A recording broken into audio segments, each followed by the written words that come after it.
Good morning, everybody. Happy Monday. Hopefully you're chilling at home right now into your day off. Otherwise, hope you had a good weekend. Back at it. Back at the grind. Feel that. Got a good news day. I think there's a lot. Chill news day. Memorial Day, so markets are closed. Nothing crazy happening, but we got a lot of Apple news today. We're gonna take a look at Apple.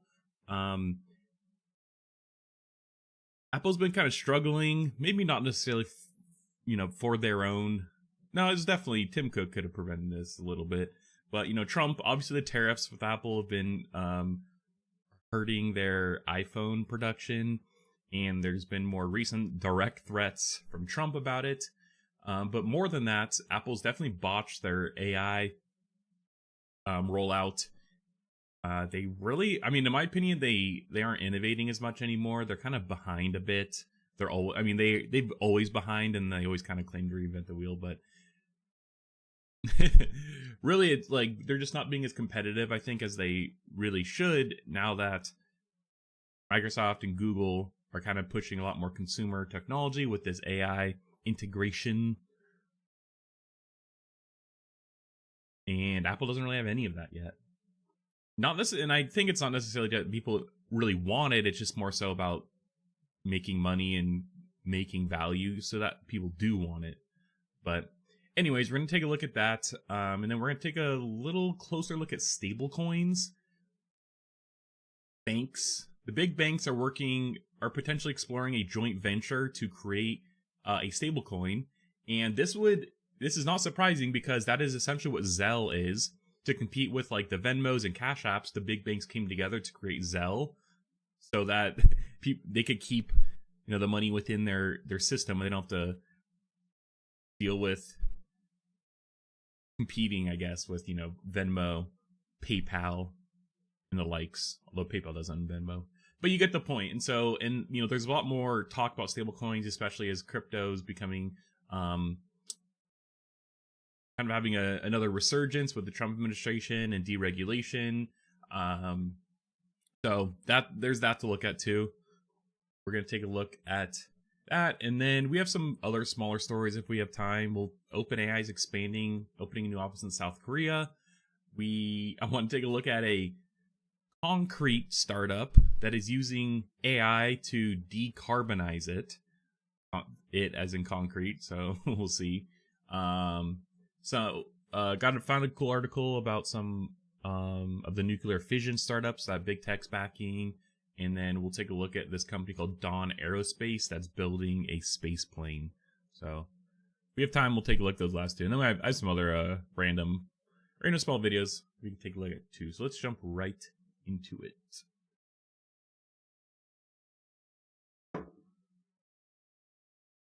Whoops. Also, I just found this, when was this actually written? It was 3 days ago. We might actually also read this too. We'll see. I haven't really been the New York Times commentary, has been just kind of okay lately. I honestly have been preferring no commentary, so I could just add my own. Or at least I could get an idea of what's happening without an opinion telling me what it is. That's what you have me for. Just kidding. All right. We'll start off with Apple. There's Claude 4. This was actually, I kind of skimmed it, but previously there was a Claude system prompt that was leaked. And notably Claude 4 came out last Thursday. We actually watched it live on here on stream. But the system prompt for Claude is huge. Like I don't know about Claude 4, but the one that was leaked previously was like 24,000 tokens. And like for context, the context window for most AI, for like the ChatGPT and kind of the more like freer versions are around like 128K, maybe 256, maybe even less. So like, they're using a lot just on the prompt, but kind of have to. So anyways, we could maybe look at that later. All right. Tim Cook's bad years keep getting worse. And then here's New York Times tech Trump whisperer. Tim Cook goes quiet as his influence fades. Yeah, I think the biggest thing, and I'm not the biggest Apple fan. I do have an iPhone, but that's really about it. But more notably, I guess thinking strategically and like from a business point, Apple's kind of got the lock-in for a lot of customers. In not lock-in just device-wise, but just the whole ecosystem. There's a reason why it's called a walled garden. And platforms in general, while it isn't, I don't say it's an easy business, but platforms in general have been coming under attack due to, I really think it's competition, and I also think it's that the actual developers of the platform are like the like, I don't know what you call it, like sell side of the platform, like the people selling the things. I feel like they have in a way are to a point where they're surpassing the not influence, but the sell side is becoming large enough that they want more margins from the platforms. I feel like this is I'm just off the rip just thinking about this right now. I feel like they want, and I'm thinking about like Epic Games, thinking about Spotify, but I think about other platforms like Google, and it's similar, although they're kind of like, these are really the only two platforms. I guess I just feel like competition is really heating up, not only on just a platform level, but also the entire device level as well. So if no one wants to buy a new iPhone, then it doesn't really matter what, like, the actual platform itself, how it operates, because they're just never going to even get to that point. Almost just like on YouTube, no one's ever going to care about your video if they never click on it. And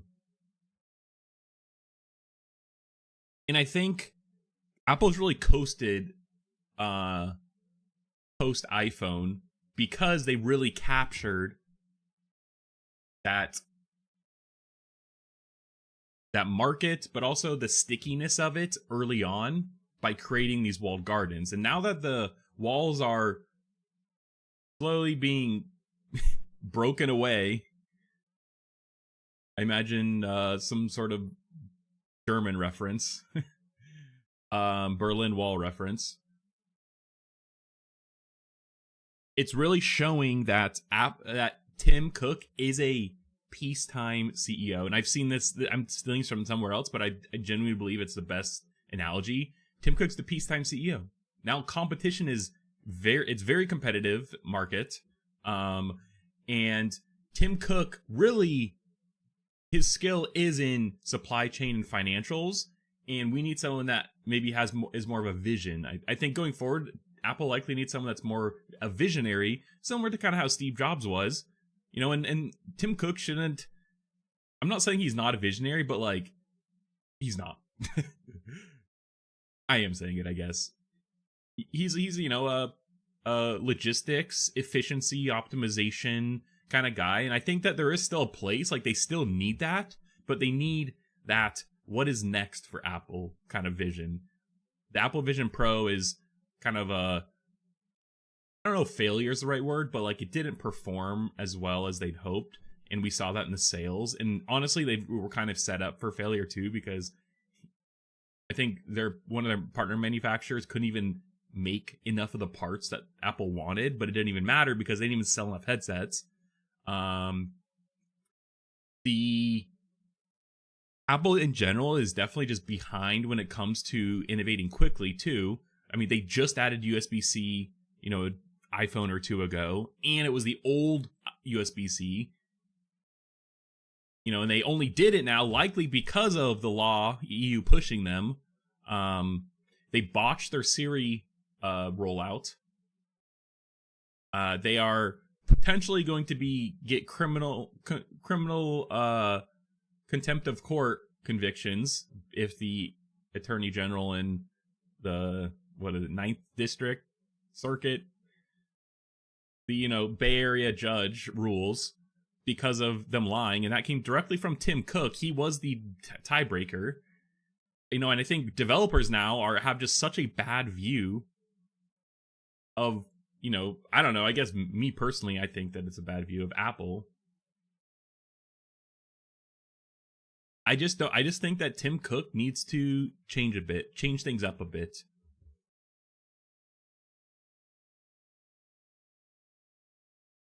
And we're going to talk about WWDC, their developer conference later, but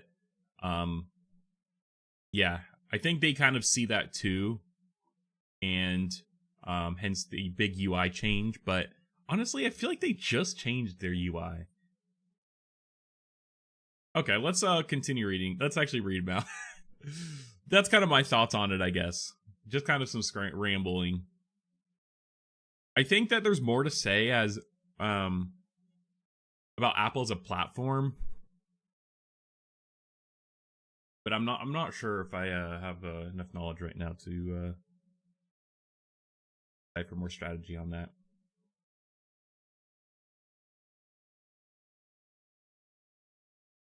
Let's read the Wall Street Journal. I honestly I prefer their lack of commentary or at least lack of opinion. Okay, for Tim Cook, the hits keep coming. On Friday, Trump targeted Apple. Ooh. This is probably likely aftermarket though, right?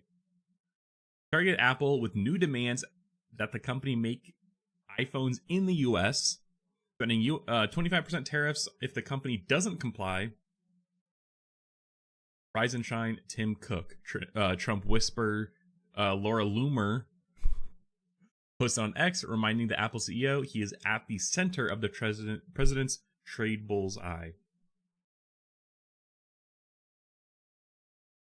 It's actually crazy because,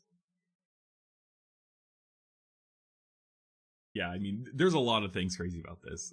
It's crazy just because sometimes Trump genuinely has such a narrow view of things that it's crazy that he just says shit like this, Like if I were Tim Cook, I would literally be like, Tim Cook is fuming. I guarantee it.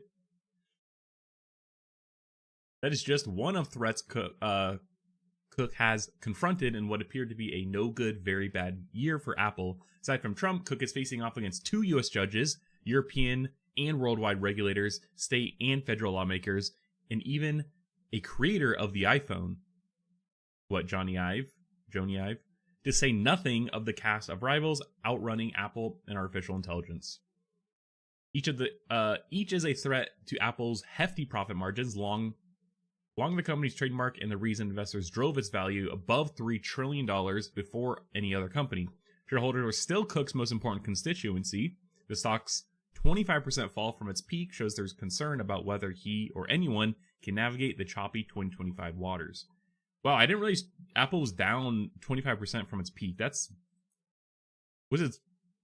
guess we're seeing it right here. We'll watch this here. What can be said for Apple is that the company is patient,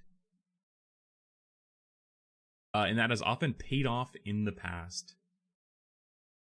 But now you got to write out 4 years with Trump. I don't know. The suspect in the killing of 2 Israeli embassies. Oh, what the heck? I thought this was Apple's stock price, or about Apple. Never mind.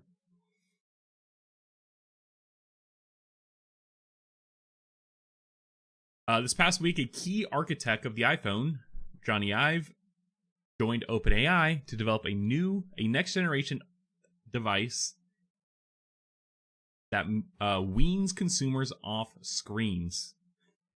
Which, that was Apple's big break, as the original iPhone, the first kind of touchscreen phone. And ironically now, the designer that kind of brought that iconic look to Apple in the design is now taking everyone off of screens, swapping over to OpenAI. after he announced a deal to sell his startup IO to OpenAI for $6.5 billion. The Wall Street Journal reported that a key goal is to deliver an AI-powered device that shifts the current computing paradigm in which humans stare at a black rectangle all day. Later, OpenAI told employees it's aiming to make 100 million AI companion devices. Jesus. 100 million. And we did see that they want to start mass producing, I think by 2027 is what they said. It's hard to gauge the potential for a brand new computing device from a company that has never made one, yet the fact that it is coming from the man who led design of the iPhone and other hit Apple products means it can't be dismissed. Yeah. Apple sees a threat coming. You may not need an iPhone 10 years from now. As crazy as that sounds, an Apple executive, Eddie Q, testified in court case this month. Wow, it's crazy that Apple's saying it, but it's kind of true. I also think that there's something to say about it. Likely it's some sort of smart glasses, but I think with OpenAI and Johnny Ive, it's like, can he make another hit as big as the iPhone? Can he make two devices like that? Not saying he can't, but like I think it's going to be hard. And I'm very bullish. No, I'm very bearish on the OpenAI device. I think it's going to be harder than they expect to get mass adoption, similar to how they had with ChatGPT. Unless the device is, if the device is under $100, then maybe. I just doubt it's going to be under $100. Apple isn't expected to show any AI breakthrough at its annual developer conference in a couple of weeks. Bro, what the hell?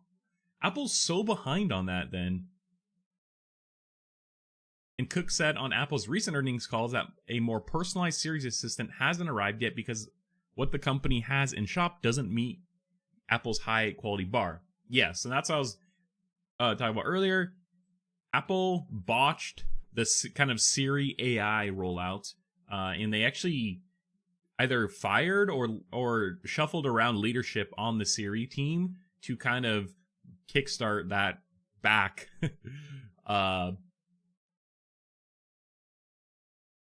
Start it back up, I guess, so they could kind of meet competition, I guess. Like, really, I feel like that's what it is at this point. It's not even that Apple needs to like create something crazy new. They just kind of have to meet the minimum bar for competition.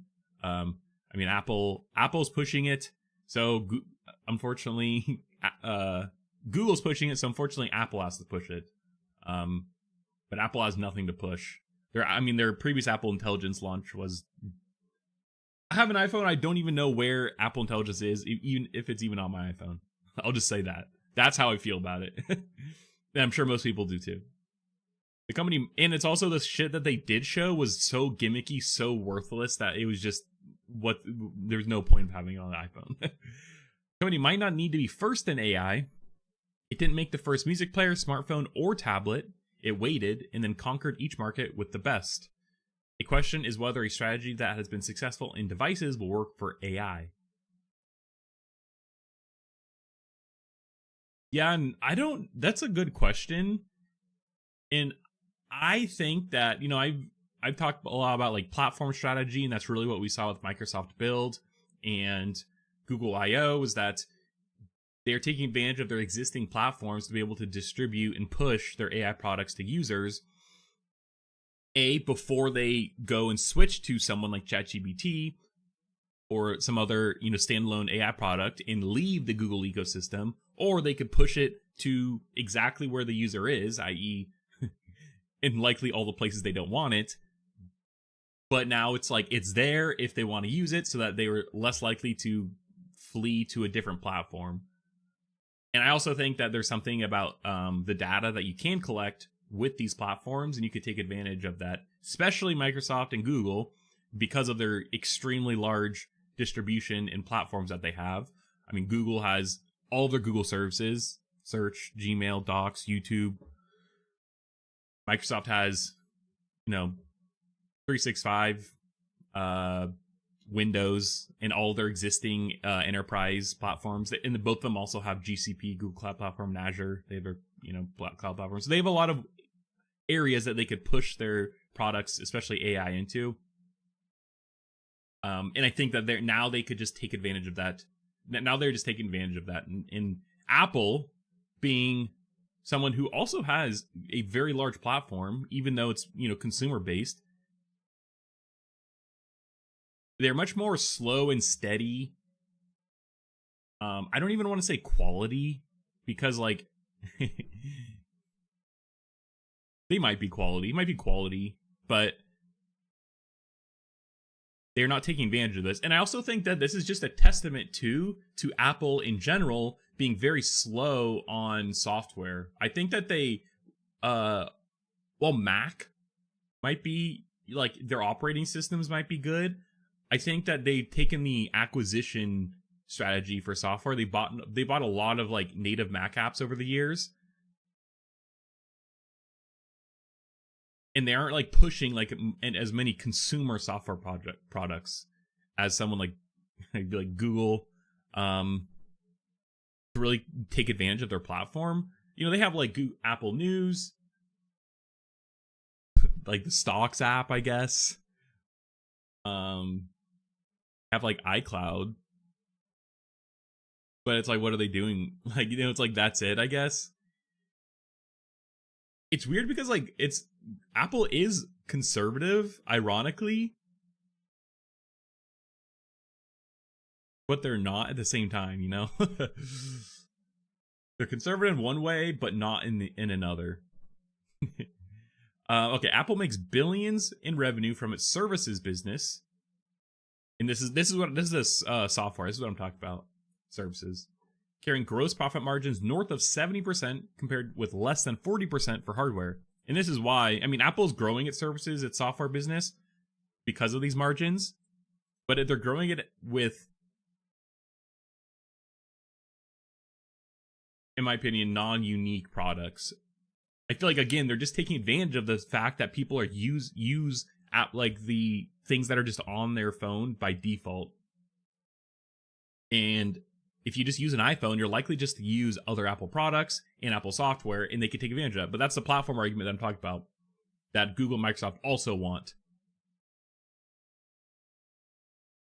and have. They're taking advantage of. A judge wrote in the recent ruling that Apple ignored her injunction to allow app developers to bypass its steep fees on App Store purchases. Cook chose poorly. Yep, this is what I was talking about, the Bay Area, the App Store, and how there might be criminal contempt charges going towards some of Apple's executives. In listening to advice to ignore her, she wrote, European Union regulators want Apple to make similar changes abroad, and worldwide regulators could follow suit. State and federal lawmakers are threatening the App Store with legislation to require Apple to verify users' ages. Well, the bottom, Texas just, I think, passed this, and maybe Michigan. While the bottom line impact of such a move is unclear, it could reduce teen spending, or even empower parents to limit teen engagement on smartphones more fully. I guess now I see why Apple wouldn't want this, because that's a revenue stream that now is going to be, like kind of choked a bit, restricted due to the law. If parents don't want their kids spending money on their app now on Roblox, they don't want their kids buying V-Bucks and Robux.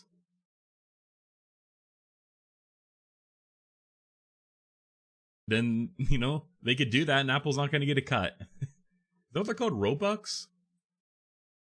Robux? I swear I mess this up every time. Robux, yeah.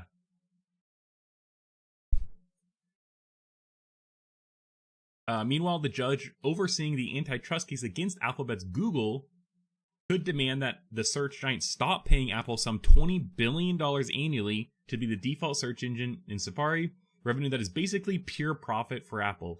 Yeah, just the snap your fingers, $20 billion gone annually, like, that hurt a little bit. Especially when it comes from your competition, like, that's one thing. Of course, all these issues pale next to threats to Cook's greatest creation, Apple's supply chain in China. Yep, that's what I'm saying. Tim Cook's a optimization, details, finance kind of guy. He could get in the nitty gritty and figure shit out. Solve problems like supply chain problems, which I feel like is, right now it's very valuable.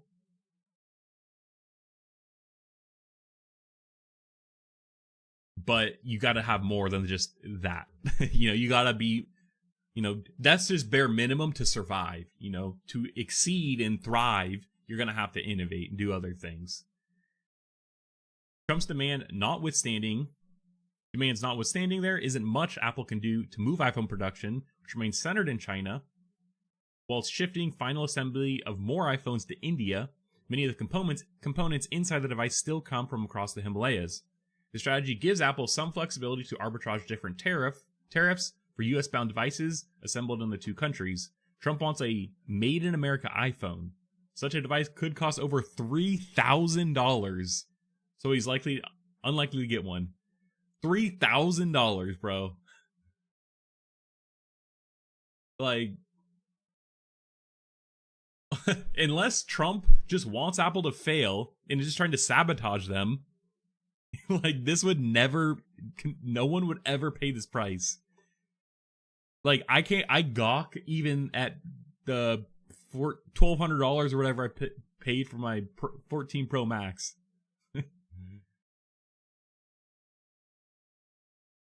Like, $3,000 if it's made in America? No, thank you. Cook might try to placate him by shifting production of something else to the U.S. And Treasury Secretary Scott Bessent may have given Cook an out on iPhones when he said Friday that the administration wants Apple to make more of its chips here. TSMC makes Apple's chips, so TSMC's spinning up fabs here in Arizona, but one, they can't make it quick enough, and two,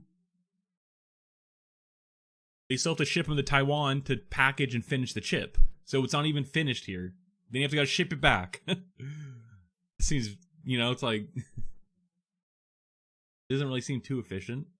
Apple's already announced plans to facilitate production of AI servers in Texas, but Trump clearly expects more.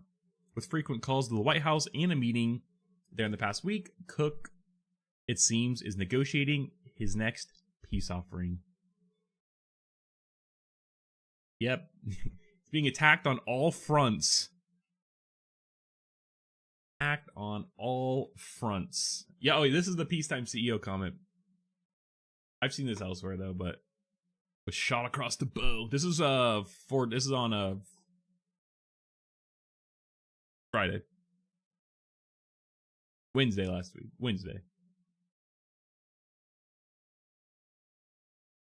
Make sure we got two more commentaries. We got two right here. Watch this, and then this one's a little more recent. Today, after OpenAI announced it is acquiring the startup of former Apple designer Johnny Ive in a $6.5 billion deal, Ive will take over OpenAI's creative and design direction. For what this could mean for Apple, Gene Munster of Deepwater Asset Management joins us here in a rare appearance here on set in the house. All right, Gene in the house. Thank you. Always good to have you. Is this really as bad as it is for Apple as the market cap drop would imply? So I think the next 2 years, it's not as bad. I think Apple has some time to kind of work through this. But I don't understand why this would be bad for Apple, though. Like, besides the fact that is, okay, let's try and brainstorm why this could be bad for Apple. I think just the look. There's definitely some argument for, like, Johnny Ive leaving. Like, working for OpenAI instead of maybe with Apple, but he left like a while ago, so I mean, like years ago. I don't know how, like, while's the right term, but I guess I think really the threat is to Apple's platform. If OpenAI wants to make a device that doesn't have a screen, then that is a threat to Apple, just for the fact that of a shifting paradigm that Apple has yet to move into. I think that's definitely a big one, and that in turn threatens its walled garden platform. I think that Apple being behind on AI, and so if people are Apple fanboys and want some sort of like AI device that like is Apple-esque, that OpenAI might make that device for them, and people might again move platforms, jump ship. A device could be a good reason for someone to jump ship. The platforms are getting more and more sticky, especially Apple. And so I think that if, there's kind of needs to be a good reason to leave. I do wonder, I wish I could see the data on if people actually are using AI as a reason to leave and move platforms. I could see that being the case, mainly to go to ChatGPT. I don't know how much people would be like, oh, like I want to move from Apple to Google, from iOS to Android just because of the Gemini features. I'm sure there's some people, but I do wonder how much like that actually plays a role. So I guess that's I feel like it's really just the platform that Apple should be kind of scared of. Or at least people fleeing the platform, Apple's platform. Yeah, I'm not, let's listen. Even take a step back to the bigger picture here and then the little picture. And the bigger picture is something dramatic is going on in terms of how the people who are closest to AI and how they're building this technology, those people have a broader vision in terms of how AI is going to be used in our lives. And if you believe they're competent, we can read today's development as a sign that AI is going to be more impactful than maybe what we thought 6 months ago.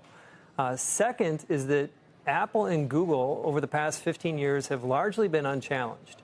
And when you turn the... Yep, that's what I was saying, where Tim Cook's kind of the peacetime CEO. He's kind of, like, not to downplay what he's doing, but he's kind of been coasting a bit. Like, ever since the launch of the iPhone, just Apple in general has really been kind of coasting. They've just kind of, made smaller optimizations, made more, like, software/service innovations, quote-unquote. Innovation's not the right word, but... And in general, Apple is someone who, like we've said before, like in the article we just read, they are behind a bit in terms of what they actually... They're always behind in terms of actual features and technology innovation, and they kind of come at it and then, claim to reinvent the wheel. That's what I said. Even though, like, it's existed, like, USB-C's exist... I've had a USB-C in my phone since, like, for, like, 10 years. 10 plus years. I had an HTC, I remember, way back. In like 2013 or some shit, or 2014, like that USB-C. And I think now everyone else is innovating super quick. Apple's not. And I think, again, that's them being conservative, or conservative in some sense, but not in the other. And that has to change. That's no longer acceptable in today's technology races, i.e. AI. The page to AI, this now sets up a new situation where they are going to be challenged. And I think that today was a wake-up call for Apple and to a lesser extent Google. But a push into hardware by the designer who basically brought the world the iPhone. This implies that there needs to be a device that is different from what we know today in order to navigate the AI world, which implies also a disintermediation of computers, of iPhones, of all the devices that we have today. Do you think that is the road? We'll have another kind of device? We will have another kind of device. I mean, that's what they teased today, and with Sam and Johnny did a video, they teased this. So we're still going to have many devices. Likely to be audio, theorized to be something you wear on your neck. Your necklace. And there's going to be a new device that they're going to start with. It's likely going to be some form of a wearable that will listen to what's going on. It will see what's going around us. You'll be able to interact with your voice and some form of a gesture to it. It's going to be out next year. But to answer your question... Guest disclosure? I've never seen this. Guest family, guest firm? Interesting. I've never seen someone have like had to like disclose like this on here. And is that they will insert this into all the devices that we live. Just like how our content consumption started out small and grew over time, devices will just be everywhere, and there's that opportunity that I think Johnny's going after. Tim wants a wearable brooch. Yeah, look, I mean, Okay, we have the Rabbit, and every AI device has failed kind of spectacularly, in my opinion, so far. Not only just because they're kind of like just bad, but also it's the privacy concern.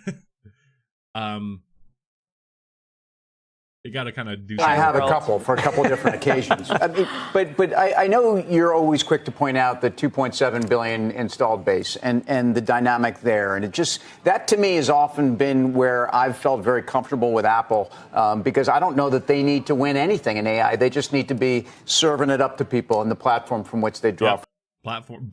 But to his point, they're serving up nothing, though. They don't have that to serve up with, to serve it up. Meanwhile, Google and Microsoft, they have that and are already serving it up. Not only just serving it up, but they're innovating and creating many new features that will likely, add value to its customers. And I think Apple, sitting on their fucking hands, are just falling behind every second that they don't. And I know we can't speculate, and you're not today, that suddenly this interface is going to change, without a screen, the way people live their lives. But why can't Apple also be partnered ultimately with OpenAI and deliver this, and maybe even with this hardware? It just seems to me Apple is still the platform. So Apple's a platform today, and they could definitely do some form of a partnership. They're working with OpenAI today. But the fact that they brought on a design team, a hardware design team, and the fact that that's one of Apple's core competencies, I think was a shot across the bow. And so I think that this is, as I mentioned, I think it is a wake-up call for Apple and to a lesser extent Google. And I would say even... Yeah, much less. Google... I actually disagree. I think Google knows exactly, and Google is... they're already innovating on the devices. They're making their smart glasses, which their AI will be in. They have mini Gemini apps. It's fully integrated in Android, and they pushing out to all the Google platforms. Google's like way more ahead of it than Apple. I completely disagree. Even the bigger picture here is, at least for Apple as it pertains to what's to move forward, is that if you look at Tim Cook is an incredible CEO. I can't say enough good things about him. I think the same as Sundar is a great CEO, Jassy. But these are peacetime CEOs. And what happened... I do agree. I agree with both of those CEOs. Because I think Sundar Pichai at Google Alphabet, he is also kind of a peacetime CEO too. Andy Jassy is very much so. He only recently kind of took the reins, but... yeah, Andy Jassy's still just finding his place, I feel like, in like the big tech sphere. Even though he's been with Amazon for a while and under Jeff Bezos, I think that he's definitely peacetime CEO too. Happened today, this is a shot across the bow that this is war when it comes to AI. It's not just going to be stick to your models and we'll do our thing and we'll partner with you. We're going to get into your business is basically the message here. And when you think about wartime CEOs, Zuckerberg was peace, now he's war. Elon just lives in war. He can't operate in peace. He doesn't like that. But I think that I actually think that there's going to be some, as an Apple investor, which I am, our firm is invested in Apple. I think there's going to be something good that's going to come across this, which I think it's going to... I don't know Apple stock directly, but I definitely own ETFs that have a lot of Apple. really promote Tim and the culture to really step. This, to me, also is a great indicator of the AI sphere right now, too. Let's be real. Google's the only one who's actually pushing and innovating on products. Meta has Llama, but Meta's actually taking a much more different approach and taking a more behind the scenes, more of a behind the scenes AI role, as in they are using their AI to optimize for things like advertising and making sure ads are efficient and optimized and put in front of customers that the advertisers want and that they're getting click through. Less more so on the front end, because pretty much everything has failed. Let's be real. Meta's like AI, quote unquote, social media influencers. Like, that's bullshit. The Meta app is just kind of whatever, if I'm being real. Like, I feel like Meta just needs to implement it inside. It is implemented inside of all their apps, but Meta is interesting because they're they have less value on the front end right now, and they have much more on the back end because of the advertisers. And that's just really where it seems like they're focusing on until they either figure their shit out or AI is like much more accepting in the mainstream. Step up and say, we got to innovate.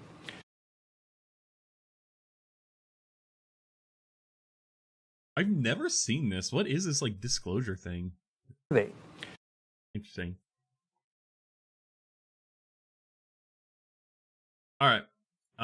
This one's more recent, and this is more so about the iPhone production that we kind of talk about. Trump really wants it to be in the United States, but if we bring iPhones to the United States, iPhones are gonna cost like $3,000. So watch all this. right. For more on Apple, let's bring in Dan Ives, Global Head of Technology Research at Wedbush. Dan, great to see you. Yeah, great to be here. You're always coming Whoops, I'm so sorry. prepared, well-dressed, ready to go. We appreciate that. In terms of Hey, the what's up, Ketchup Banana? Apple picture, where do you stand on this? I mean, it's you had a note out early on saying it's a fairy tale to move. Taxes really suck. Yeah, you could call it that. Production back to the United States. What do you think the administration is after here? What can Apple do? Yeah, I mean, it's a Pinocchio story, a fairy tale, the reality of actually having iPhone production in the U.S. Because in my opinion, that would take 4 to 5 years, 20 or 30 billion, even to move 15, 20% of the supply chain. And then if you actually produced iPhones in the U.S., you'd be looking at $3,500 iPhones. And so I view it as Apple's situation is they try to pivot around India. And I think that was a smart strategy. And now backs against the wall. It was a Twilight Zone day today for any Apple investor, given Apple's done all the right things in terms of pivoting out of China and now saying come to the U.S. That's fairy tale. Right. Secretary Bessent was interviewed on Fox earlier and made some comments around this, but basically saying that, it's a supply chain, particularly for semiconductors, that is a concern, and that's where they want to see Apple move their... But Apple uses TSMC, Taiwan Semiconductor, to make their chips. We just talked about that previously. They can't do anything about that. That's up to, that's up to TSMC. I think they also use Foxconn, they use, potentially, for their chips, too. And Foxconn is a Chinese company. Or a Taiwanese company. They're like an Asian company, so it's like... I guess it's like, what are they gonna do? It's not like they could just upend an existing company's chip supply chain. And they also just can't go to a different customer to be like, hey, just make these chips just as this other company did. Like, it takes, again, like you said, it takes years.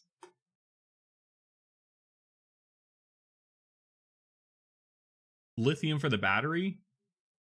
Oh, I think she's talking about the supply, the chips.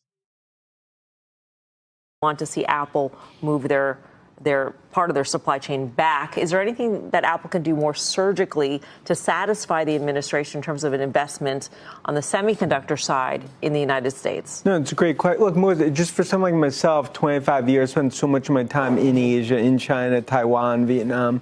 The reality of doing this, it sounds great behind a microphone in the Beltway. Sure. But the reality is when you walk through fabs in Taiwan and you walk through what you see in China, that's going to be here. Again, if you want $3,500 iPhones, we should make them in New Jersey. And I think the problem is that from when it comes to the semi world, and I think Jensen and NVIDIA are seeing this firsthand, is that it's the IP of the supply chain. How's it built? Where are the chips? Where are the raw materials? And that's why for Apple, look, especially like WWDC is going to be a strong event, and they are in a massive position, in my opinion, from an install-based perspective when it comes to AI. But they are right now back against a wall that they've been put into because they're in the eye of the storm in terms of this tariff trade war. And when you look at the president say it's not. That's exactly what the previous guy from Deepwater said. Is it's again their platform that they have, that their install base. They have users that they could snap their fingers and push product out in front of billions of people. Like that should be taken advantage of to, create new products and innovate. You look at the president say it's not just about Apple, it's any other phone company. Does that make you feel a little bit better that maybe there's a quasi bottom put into Apple? And you just, to pick up where you left off, WWDC. Do you see any outliers, or what do you think they're capable of announcing? I mean, it's like me and you, right? We're stuck at New York Airport for 6 hours together. I mean, yeah, we're together, but it's still a bet. I can only and we imagine actually what it'd be have like. You got I mean, it could be. Yeah, it could go either way. It could go either way. But to your point, the reality is like, look, WWDC is like that's going to be another key event in terms of that AI strategy. They play in from clearly behind, the eight ball. But this is an opportunity for them to actually show where they could ultimately get to when it comes to AI. But the problem is that it's clouded because of ultimately what we're seeing here. Okay, so let's say that 25% is the number, and that is going to be the number. And Apple says, it doesn't make sense for us to move production back. We'll pay 25% on the iPhones that we sell in the United States made overseas. 25% increase is still significant. Like, that's a lot. $250 on $1,000 phone, like that's like Apple's margins essentially, pretty much on hardware. I think they said that the margins are about like 30% or something. Like that's just their margins gone. Make no money. How, when you think about that price increase passed on to the consumer, where is demand destruction? What is that point where it's too expensive, it's going to be a headwind? They haven't raised their price on the iPhone in years, and now they're at this point where they are going to raise their prices potentially because of all these great AI features that they're going to unveil. But then there also has to be another price increase theoretically with the tariffs. Yeah, and I think if everything's equal, price increase because of AI features is kind of bullshit, in my opinion. That is that is not. I don't know about that. That's just them wanting to make more money for arguably a little for like not much value increase. Well, they're not raising prices on the iPhone 17, but then it comes down to they're not going to eat it. They're not eating at 25%. Right. And if you pass this to the consumer, I mean, here in America, it's already over $1,000. Like, I think earlier I was saying like I paid $1,250 for like my Pro Max. Also, this is my first iPhone I've had. Charger immediately dies. I could only charge it via MagSafe, which is literally what I'm charging. I'm charging on MagSafe right now because my charger doesn't work. So, yeah. So I just will say that. Fuck the lightning bolt or the bullshit non-USB-C Apple uses. But yeah, it's like, it's going to cost so much money for a phone that people are just going to... I feel like people are already upgrading phones less. I am. I used to be like an every year new phone kind of guy. Now it's like I like 4 years is usually what I like to get out of a phone. After 3 to 4 years, it's like, okay, it's probably time to upgrade. Things have changed enough. But my next one's definitely an Android. I'm over Apple, especially considering the phone broke, within a year of me having it. Like, I literally talked to my girlfriend. I was like, I'm considering just going back to my Samsung Note 10 Plus. But she likes iMessage a lot. Likes iMessage. Yeah, Pixel, I would consider a Pixel. I'm likely going to get a Nothing phone. I really like that company. Nothing. I got their headphones recently, these ones. And I really like these. They're a big upgrade from Sony. I had a pair of Sony earbuds. But yeah, I would consider a Pixel. Although now I'm just going from one big tech company to the other, so... Oh yeah, CMF. Yeah, that's the same company. Same. They just launched a new phone that looks really cool. Yeah, I like those too. Consumer, I mean, you have what could be 3, 5, 7% demand on the iPhone 17, but then it comes down to they're not going to eat it. They're not eating at 25%. Right. And if you pass this to the consumer, I mean, you have what could be 3, 5, 7% demand destruction. And part of the issue there... Palantir and AI-powered automation for controlling drones and UAV. No, I haven't seen that, but I've seen, I've been following Palantir. Yeah. Crazy. I actually have we don't have it today, but we have a space plane stuff, but I covered defense stuff a lot earlier. Maybe I should cover it more. It is interesting. Is that for Apple, they're in the situation, like, what did they do? Which side did they go? Like ChatGPT control drone stuff. That's crazy. That is crazy. Like Anduril. Anduril's been making a lot of AI-powered stuff. And I think the reality now, it comes down to like how they navigate this. Is this a game of high stakes poker in terms of negotiations with Trump? Do they say something in the next 5 years we'll commit to X% iPhone production by 2027, just to sort of play that game? But what they're going to invest in, it's AI. It's iPhone production in the U.S. to me, it's just not feasible. So Dan, I thought, by the way, like seersucker and linen, fuchsia, corduroy jackets weren't before Memorial Day. I mean, it's a big move for you out here. I mean, you're out. Wait, what was this? Since Trump, Nvidia's up 18, Apple's down 12. That's interesting. It's a big move for you out here. I mean, you're out. A couple more days. I mean, it's open season, but it is exactly. You look. All right. That's the iPhone production. We got two other rumors. So regarding Apple, we covered this. This is there's previous rumors about this that we covered maybe earlier this year, a while ago, about how Apple's getting more into like smart home devices. Again, likely to.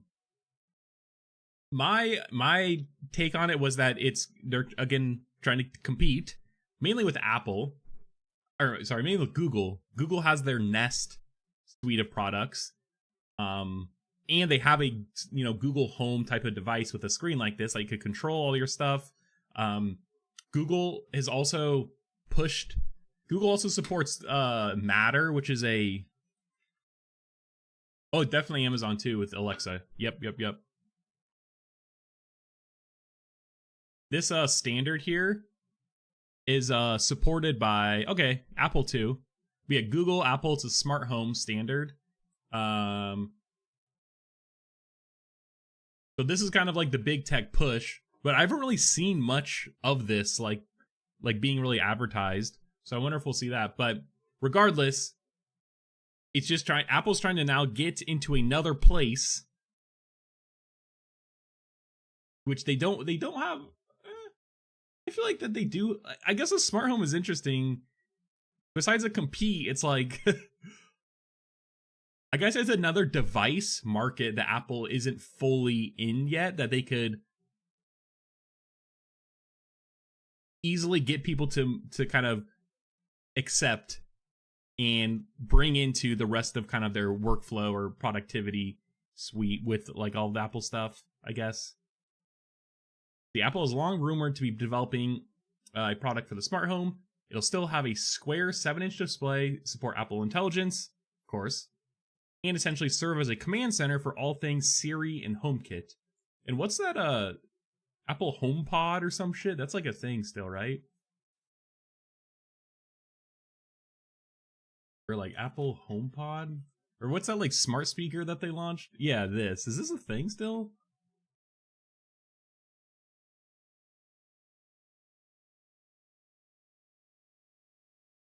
TV and home. Yeah, HomePod, here we go. They do have it. This thing. $300? Jesus Christ. It's like a cost of an iPhone. Mini's $10. Okay, so they have this right here. This is like the Alexa type. Smart IoT home devices is really a gamble. It should be feasible for everyone. Yeah. Guess we'll see. Yeah. Yeah, I don't know. I like the smart home stuff, but I'm very basic. Like I'm not. I guess I hate platform lock-in, so like I'm looking to use the Home Assistant, like a self-hosted version. Before I would probably use a big tech like central control thing. I don't know. I wonder how much it's gonna cost. Like, who would use it? Because if it's gonna cost like $500, which, let's be real, it's probably going to.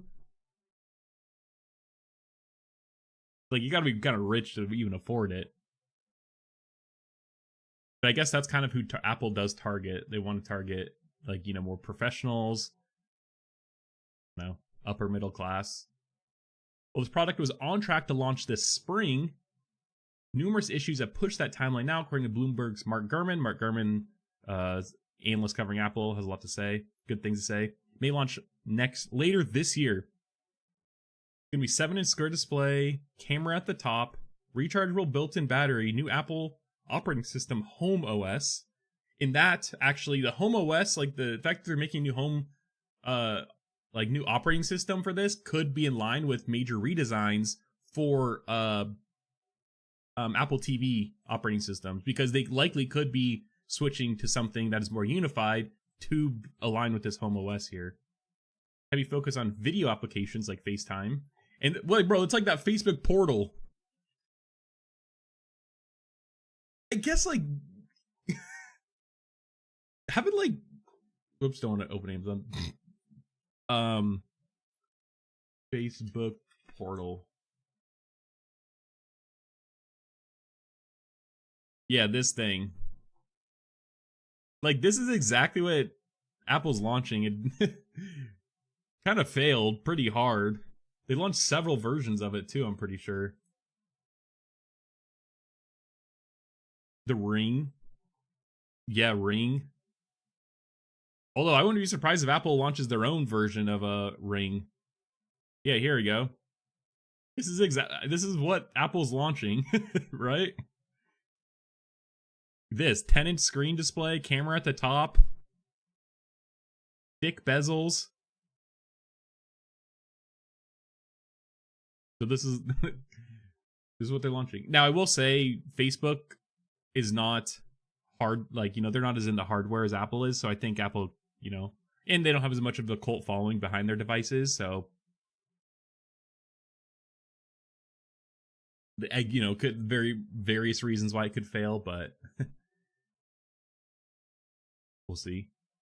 Heavy focus on video applications like FaceTime, support for mini Apple apps, standby inspired dashboard, easily ability to control your smart home, Apple Intelligence support. Apple Intelligence support for what? To do what? One of the biggest reasons for this product getting delayed so heavily was because of Apple's failed AI push. The product relied heavily on Siri and app intents, which were supposed to all come to fruition by iOS 18.4. However, because of the technical challenges, that didn't end up being the case. In fact, they're so behind that Apple themselves announced a delay. Wow. Saying that new Siri features with Apple Intelligence will roll out in the coming year.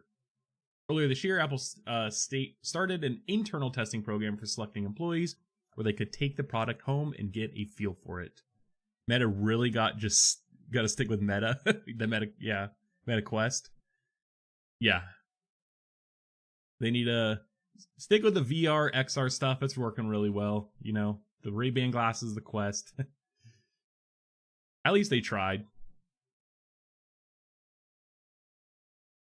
Either way, previous reports indicate that this product might not launch until 2026. If Apple can pull things together by the end of the year, that would be wonderful. Dang. And then robotic device.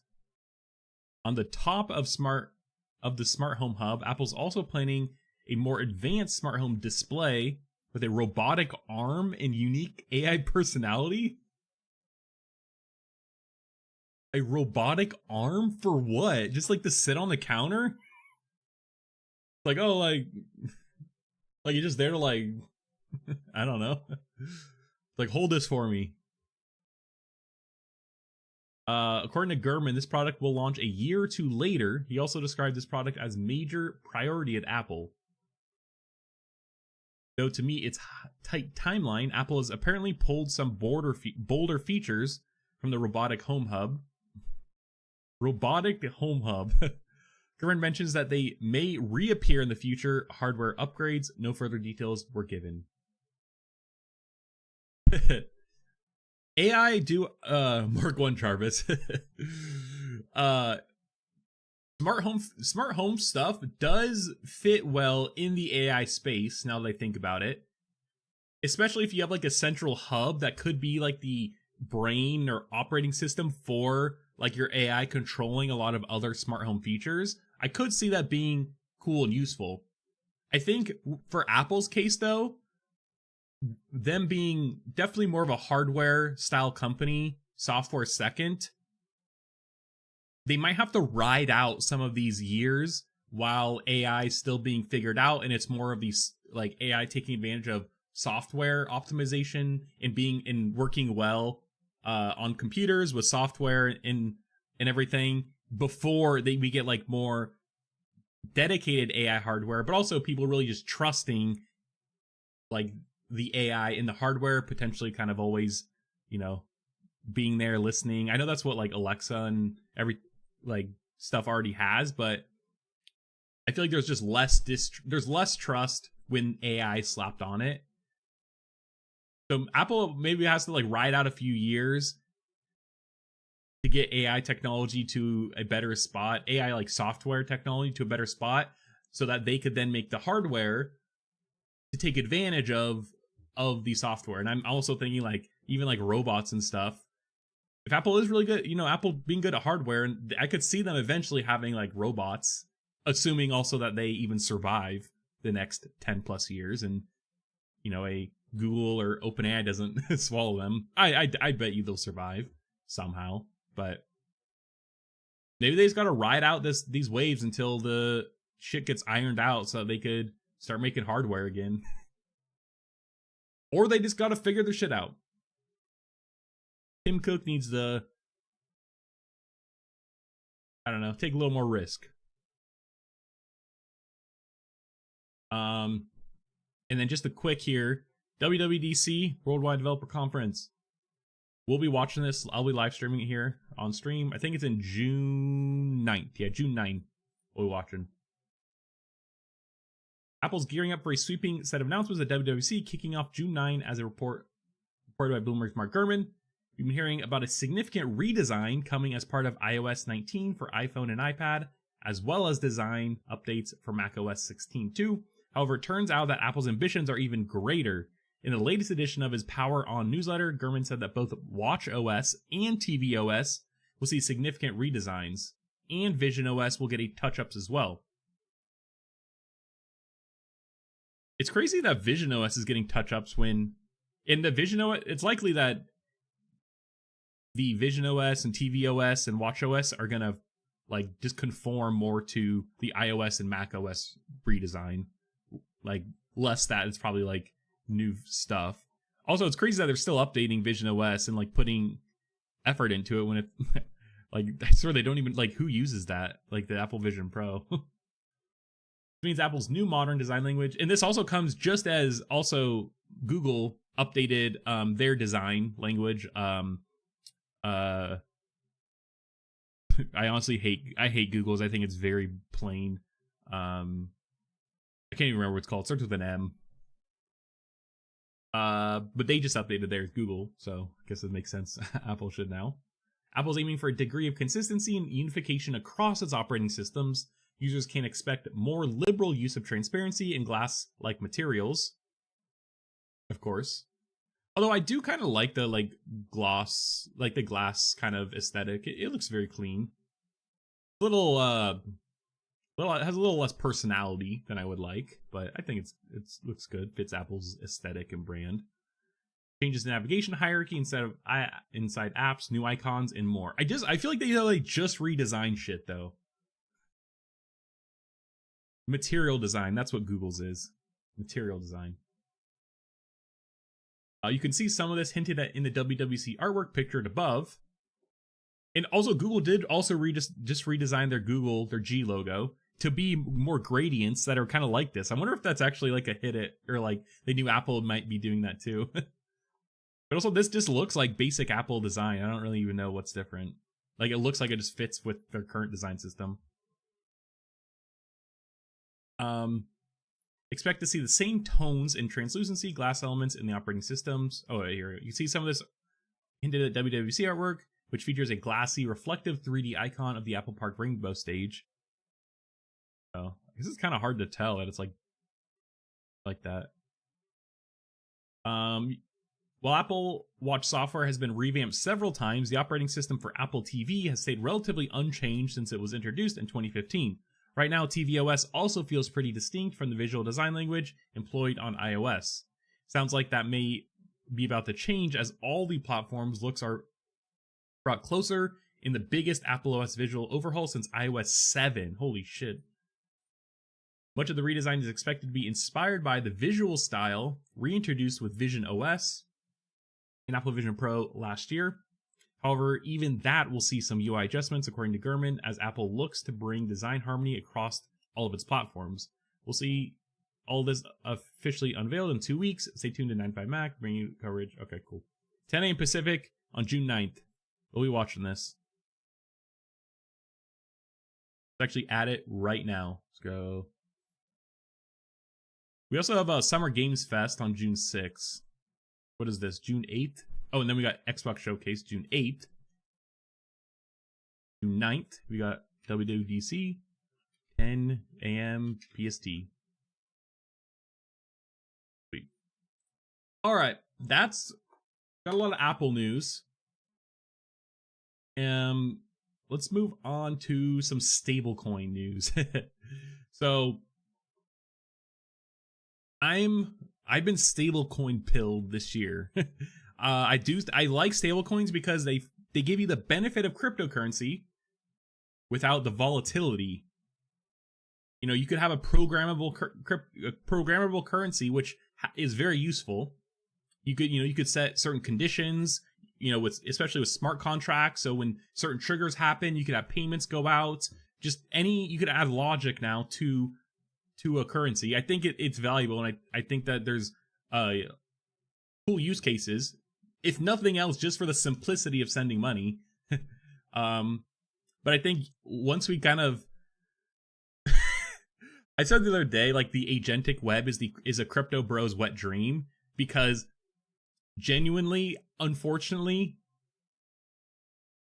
I do genuinely think we're going down the route of microtransactions for agents to be able to autonomously browse and do things for you, because the Wall Street Journal, you know, the New York Times, 9 to 5 Mac, they want people to see their ads. If a human eyes don't see ads, then they don't make money. So if we only have AI agents browsing the web and no actual humans humans' eyes are seeing the ads, then that is not going to fly with publishers. Taking this even further, I do wonder if we could have a future where when an agent goes to visit a website, the website could then almost like poison. I say poison because I think it is a poison, like a way poisoning the AI to push some sort of ad content that the website wants, or some sort of opinion that the website wants the agent to then pass on to you. I could see that being some sort of future. To me, that is more of a negative. That's more of a pessimistic view. Even though I think the microtransactions are fucked and I hate that, I think that's probably more of a optimistic view. Even it's kind of pick your poison, I guess.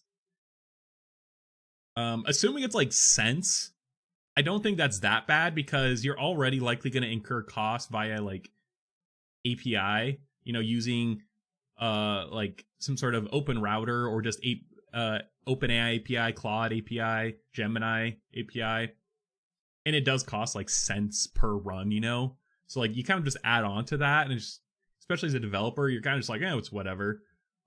But I think it sucks that is really the only I'm not saying it's the only solution, but it's pretty much the solution on the forefront. I don't know how else to solve that besides just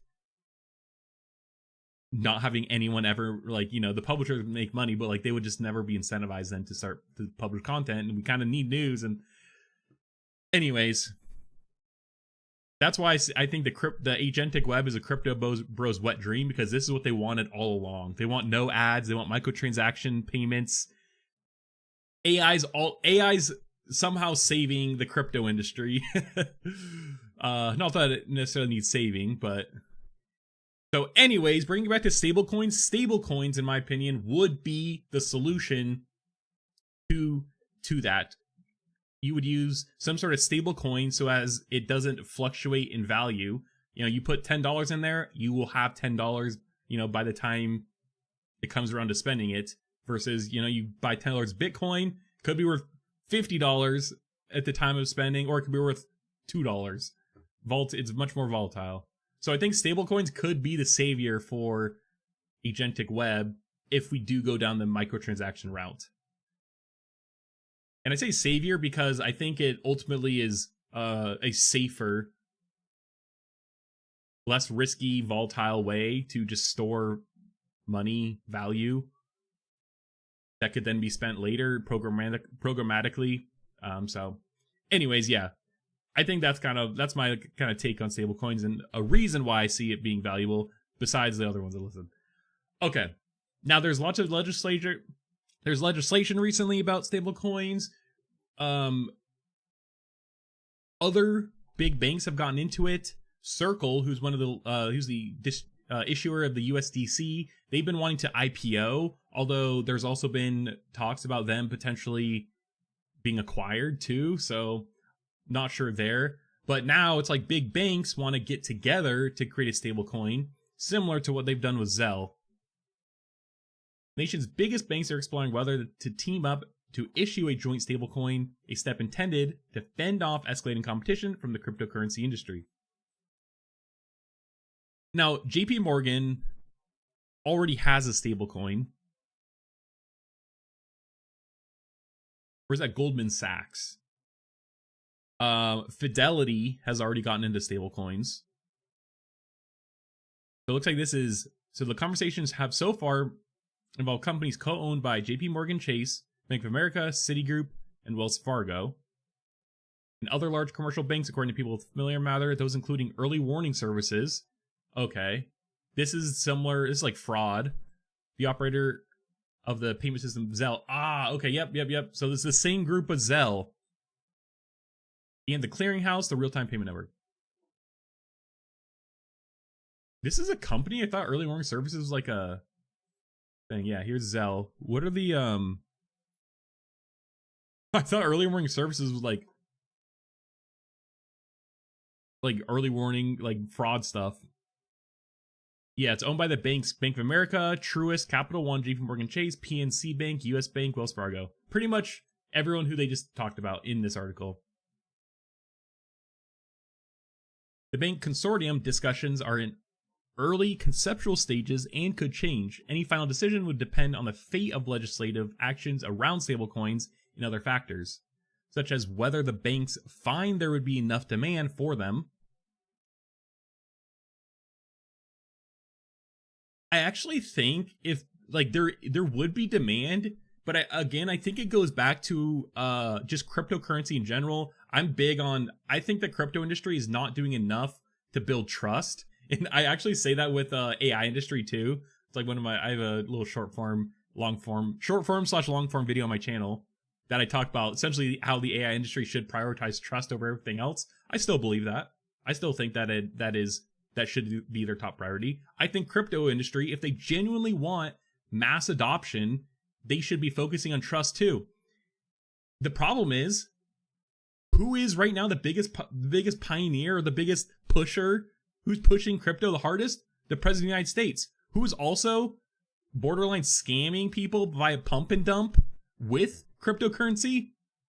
Oh, the President of the United States. Oh, the First Lady. Oh, everyone surrounding Trump. Everyone who's involved in cryptocurrency surrounding Trump has likely done some sort of pump and dump meme coin scheme. And so it's like, yet they want people to be like, trust crypto. It's like, how could that, that logic there doesn't make sense. Let me, I actually have a tweet. I talk about the technological adoption curve a lot, but I think it's also relevant. Also, Groupon did, Groupon replied to me, and I thought it was funny about my Airbnb tweet. I don't tweet that much anymore.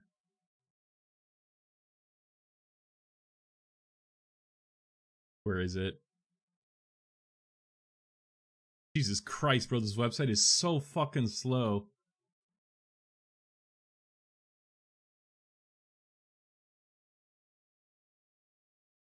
Bro, what is this website? Did I pass it now? Like, yeah, here we go. Cryptocurrency has struggled to cross the trust chasm needed for mainstream adoption. The industry poured millions into lobbying, finally securing politicians who promised to champion their cause. Then, in a plot twist you definitely could have predicted, these same advocates, i.e. the president of the United States, Trump, launched their own meme coins. Trump and also Melania, first president, and immediately pulled a classic pump and dump. The very behavior that created the trust problem in the first place.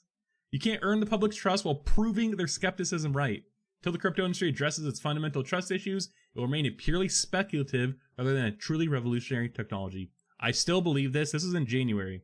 This is the day after inauguration. And then, you know, we're Liberty Financial, which now is much more in the news and is arguably a form, you know, Trump's borderline offering payments for, you know, services. Borderline.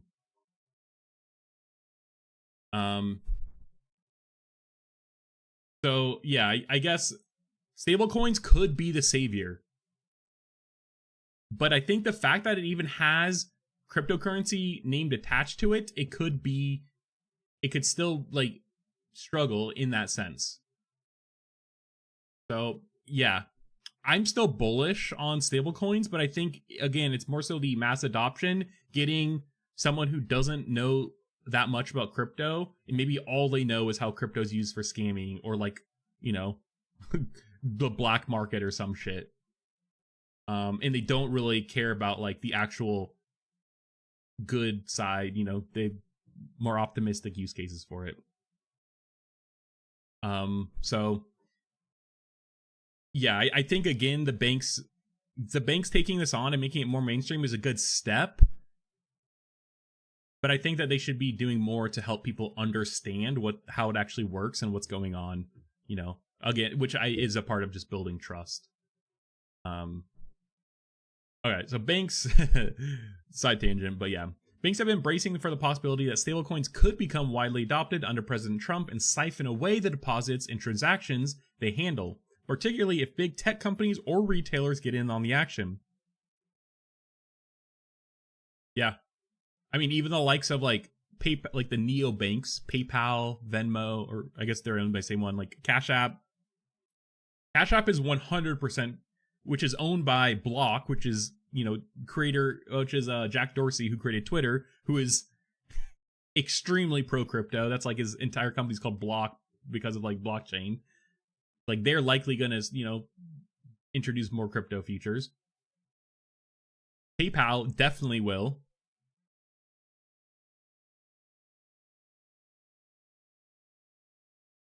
Coinbase already has, and Coinbase, Robinhood, these kind of other like more newer investment style platforms, like they are pushing heavily into crypto. The betting markets use crypto heavily, specifically even stable coins. I think they use like ETH though. So I mean, like already, like a lot of alternative markets are using these stable coins. The banking industry is in catch-up mode in the crypto space after a regulatory crackdown 2 years ago. Stablecoins function as digital dollars in crypto markets and are currently used to store cash or purchase other tokens. They're supposed to maintain a 1-to-1 exchange ratio with dollars or other government currencies and are backed by reserves like cash or cash-like assets, such as treasuries, which is exactly what a bank account does with a bank, with your savings account or just your checking account with a bank. Oh, Ryan, what's up? Yeah, man. Stable coin. I'm stable coin pilled.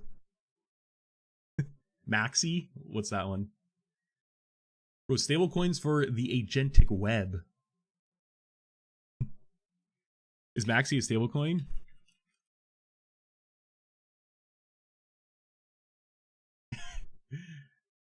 Maximus?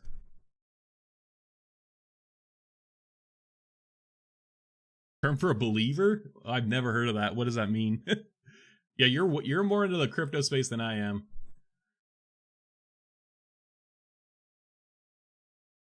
I'm a maxi then.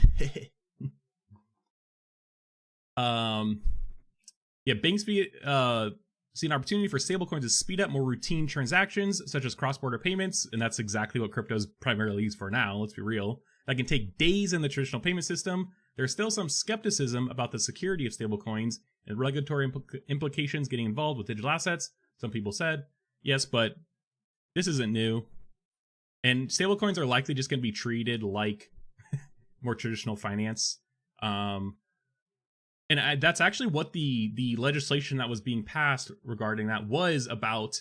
It, the stablecoin companies who are specifically located in the United States, which was kind of a weird loophole because the largest stablecoin Tether is like, they're based on like the Cayman Islands or some shit. So it's like they don't have to follow any rule, but they just want to treat it like kind of normal banks where it's like you need to have certain backing, like certain liquidity just in case, like, they have like all that kind of rules. So it's, I don't know. And that's also like, I think why potentially I feel like more hardcore crypto bros like wouldn't like that is because it's now just being treated like more traditional finance. Maybe that kind of defeats the purpose a little bit, but I feel like stablecoins are the in-between, it's like they have to be backed by something, unless we know that the algorithmic stablecoins are dog shit. Like you should not trust those ones. Even though they probably have the highest returns, let's be real, but they're hella risky. But it's like the more traditional, like, asset-backed stable coins or like fiat-backed stable coins are definitely just an in-between. I don't think that's a bad thing though. I think, again, it goes back to the trust. If stable coins are what we need to bridge the trust gap for like normies into crypto, then like I feel like the industry would want more traditional finance in traditional banks to get into it. I feel like it's necessary for adoption 100%. Can't have one without each other. Yeah, I agree. And again, I think AI is potentially gonna like actually like become, it's gonna create real use cases for stable coins outside of just transferring and holding assets, because it could be used for like microtransactions when some agent goes to visit a website, and that could be some other use case, I guess, outside of just speculative investing. I don't know. Yeah, okay, let's finish this. Then we actually got a video here with potentially Anthony Scaramucci. It says the possibility of Wall Street's traditional powers teaming up to issue their own stablecoin market marks in the latest sign of that mainstream and crypto finance are inching closer together. And given their utility as an efficient way to move money, the stablecoin market has long seemed like a logical nexus between the two worlds. Last month, Wall Street Journal reported that several crypto firms are planning to apply to regulators for banking charters or license. Yes. Encouraged by a bill that would establish a regulatory framework for banks and non-banks to issue stablecoins. And this is a bigger trend too, especially with the CFPB potentially, at least, if nothing else is being thinned out. The actual traditional banks didn't want that, because as soon as they realized that cutting CFPB means that the neobanks like PayPal and Cash App and Venmo could now do things to compete with more traditional banks, they're like, whoa, let's talk about this cutting the CFPB thing, because the traditional banks would much rather have control over, a smaller market that they already own than letting in these new players, and now they have to compete with them. And let's be real, these smaller players could move much quicker than the more traditional banks. Like, they're like, okay. So this is kind of funny now, like the clashing of the two and like how they're going to have to compete. And now to compete, this is exactly what they did with Zelle. This is the same consortium that made Zelle. We have it right here. Now they're coming together to make a stable coin to compete with these like neobank, like newer style, finance companies. So it's kind of interesting. I like how they're kind of teaming up to compete with everyone else. And it's interesting that they're taking the same strategy as they did before. And then here we go. The Senate this week cleared a procedural hurdle on the bill called the Genius Act. The latest version of the bill included restrictions of non-financial public companies issuing stablecoins, according to a Thursday memo from the law of Paul Hastings, but it didn't complete completely bar them from it as being cloud based is hot. And this is actually a bipartisan bill. I think a few Democrats dropped out last minute, but yeah, I thought it was fine for like just getting something out, because I think it's either that or zero regulation. I think zero regulation on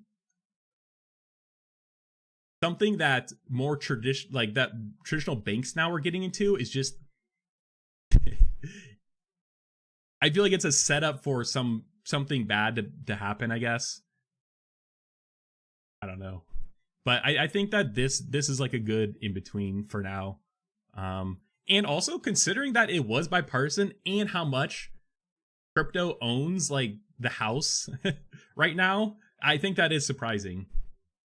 So I think that, yeah, I think that they should kind of just take this.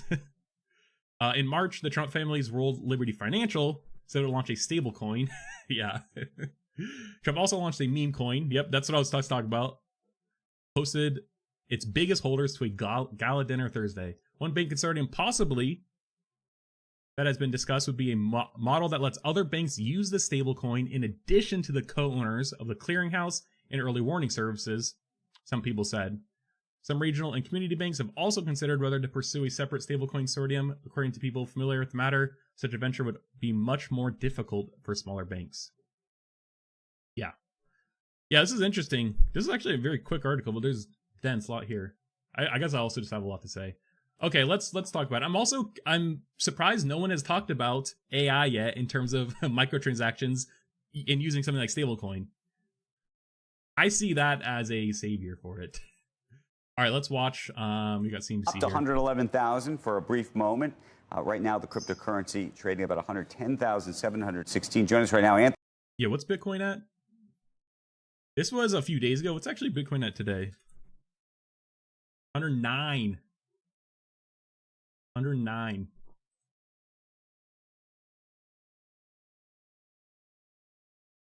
When's the good time to buy in? Is it like 15% below or some shit? Or is that when you sell?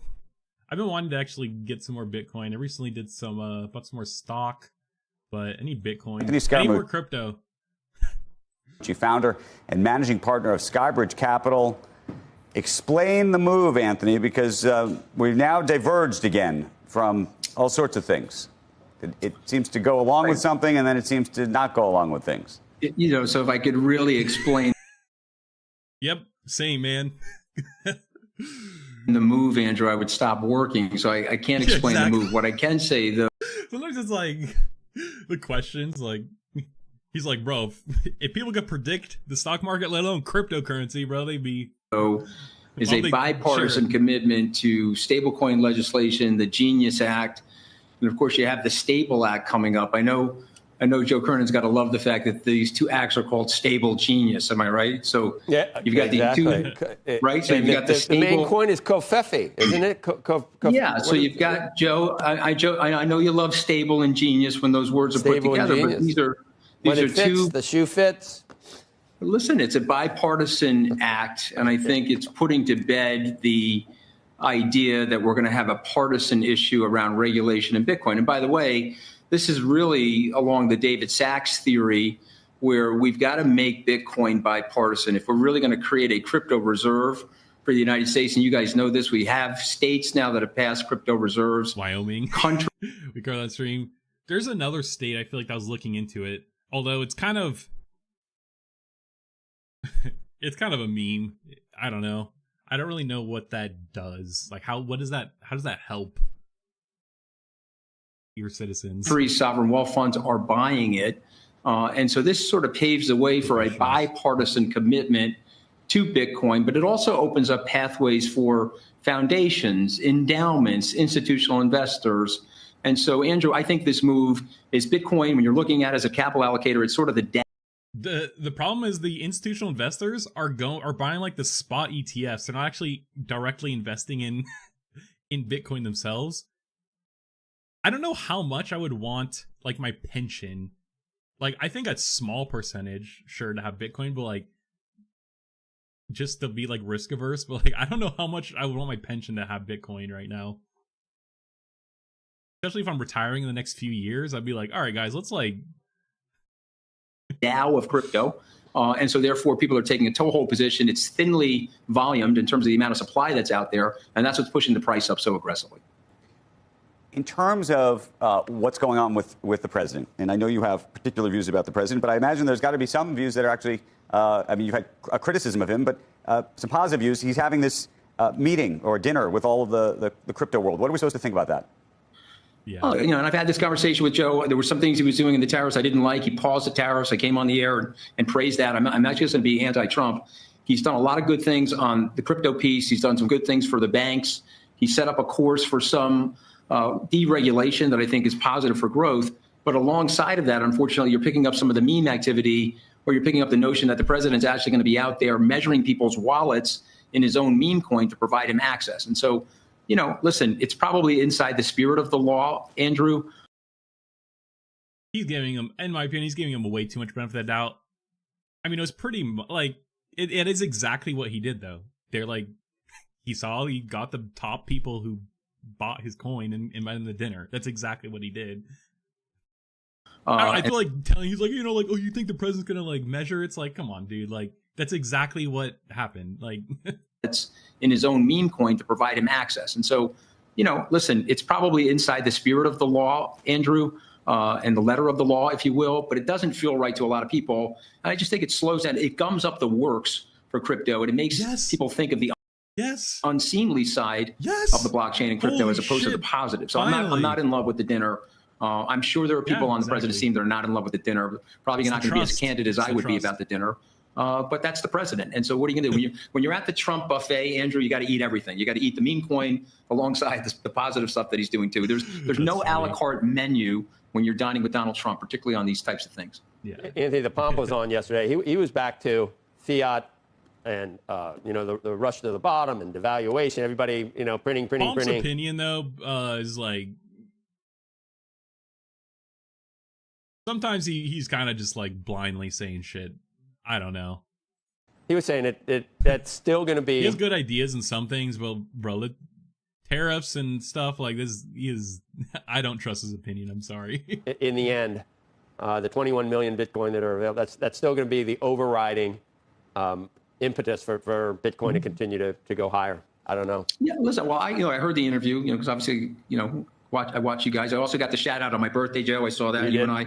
A lot of weird things happen on January 6th, Joe, including you and me. But you're talking about Eric Trump being born. I know what you're saying. And by the way, Joe, you'll be impressed with this. I invited Eric to my Wyoming Blockchain Association symposium, which is coincident to the Federal he was at the Wyoming thing. Reserve central banking meetings out there. Eric accepted the invitation. So, listen. That also makes sense why Wyoming did. I forgot that, like, Jackson Hole's the big federal, they always have the banking meeting and shit. So like Wyoming, okay, it makes a little more sense why Wyoming did that. I wish I had that insight at the time. You gotta try to live in the middle somewhere. But the point that Pomp was making, I would say a little differently. I think people feel that there's been some drunk driving by the central banking community more broadly, and again over 50 years. And so what Pomp is trying to say to you guys is that if Bitcoin explodes and becomes an asset as a store of value or potential global currency, if you will, it sort of takes the drunk driving, takes the keys away from the central bankers. And so this spending bill, which is massive, and it doesn't stop the freight train of U.S. spending and the growth of the deficit relative to U.S. GDP. So in the background of everything I said earlier about crypto and the regulation, the spending bill also makes people concerned to say, geez, I may want to own assets away from the U.S. dollar. This is a good competitive asset now. I do. That's an interesting take, though. I don't know. I feel like Bitcoin now is, unfortunately, very much influenced by a lot of the American politics.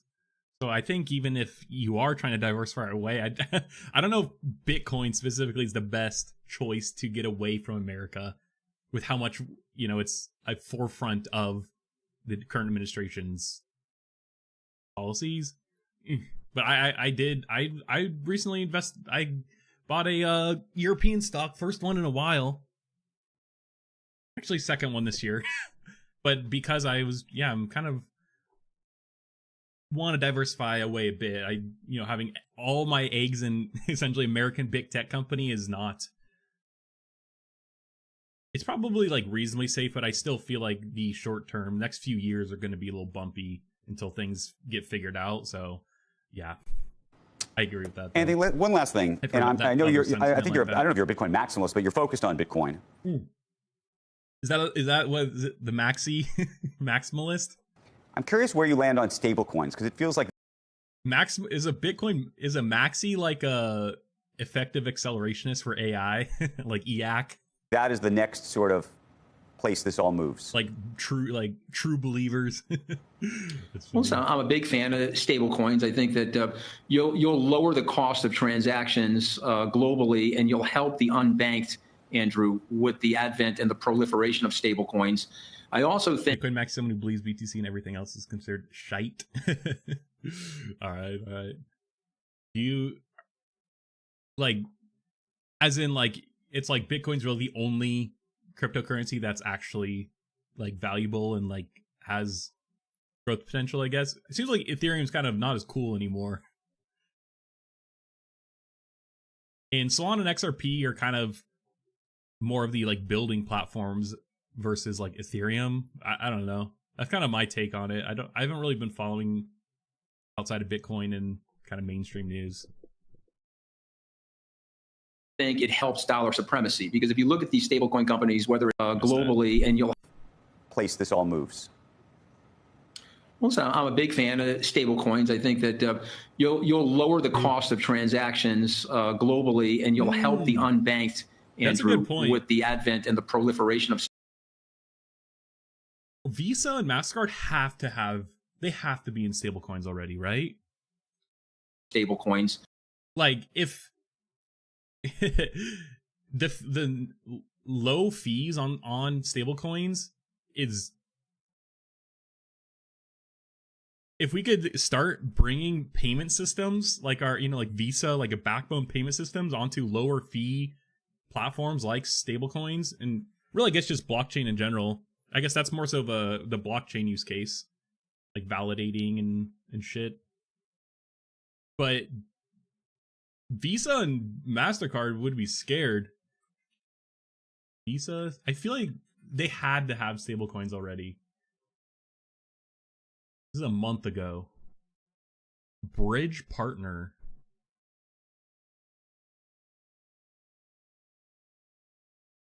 Bridge. Stablecoin link cards? Bridge stablecoin. Bridge. Stablecoin infrastructure. Oh, it's Stripe. See, Stripe. Yes, that's who. Stripe is getting more into stablecoins. And Stripe being a large online, like online payment processor, especially for technology companies. That's I forgot about that. But the fact that they're actually working with Visa now, that's interesting. That's interesting. Stripe is not public yet, unfortunately, but yeah, this could upend like, kind of the MasterCard Visa monopoly.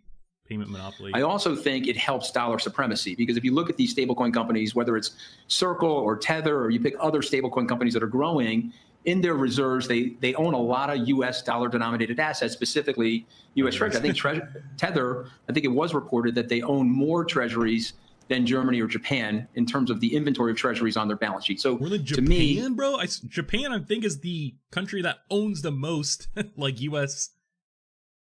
like assets. That's crazy. Tether has to. They released that now, right? Tether USDT.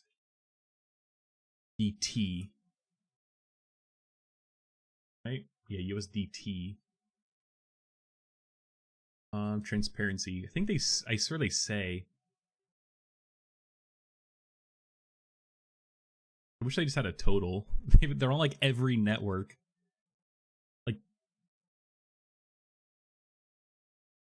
I mean, these are just circulations. They don't actually have like what they're backed by.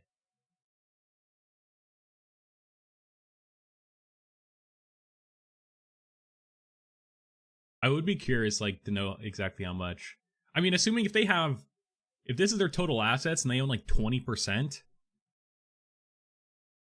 then I mean, they're still bringing in. They're still like $20 billion. That's a lot of bonds. The legislation is going to allow us to increase that. I think that's better for the dollar, but I also think at some point you'll come to the Hunt and Fish Club, you'll pay with a stable coin, and you'll avoid the 3.5% credit card fee. And I think that's sorely overdue. I mean, there's approximately $7 trillion of money that's spent globally on verification of transactions, which includes credit card fees, wiring fees, all these different things that we're using. And if you can cut that down using stablecoins, using the blockchain, I think we should be doing that. And I will applaud the administration for wanting to advance that. The last administration, they were making specious arguments about why we shouldn't advance that. And so I do give the administration credit for wanting to make this technology stick here in the United States to enable the United States to maintain its mantle of financial services leadership. And then finally, Anthony, I guess though that's it's hard because of the Trump administration's view on the US dollar as the global currency and how they actually want to remove that. I just don't see that boding well also for US centered like cryptocurrency.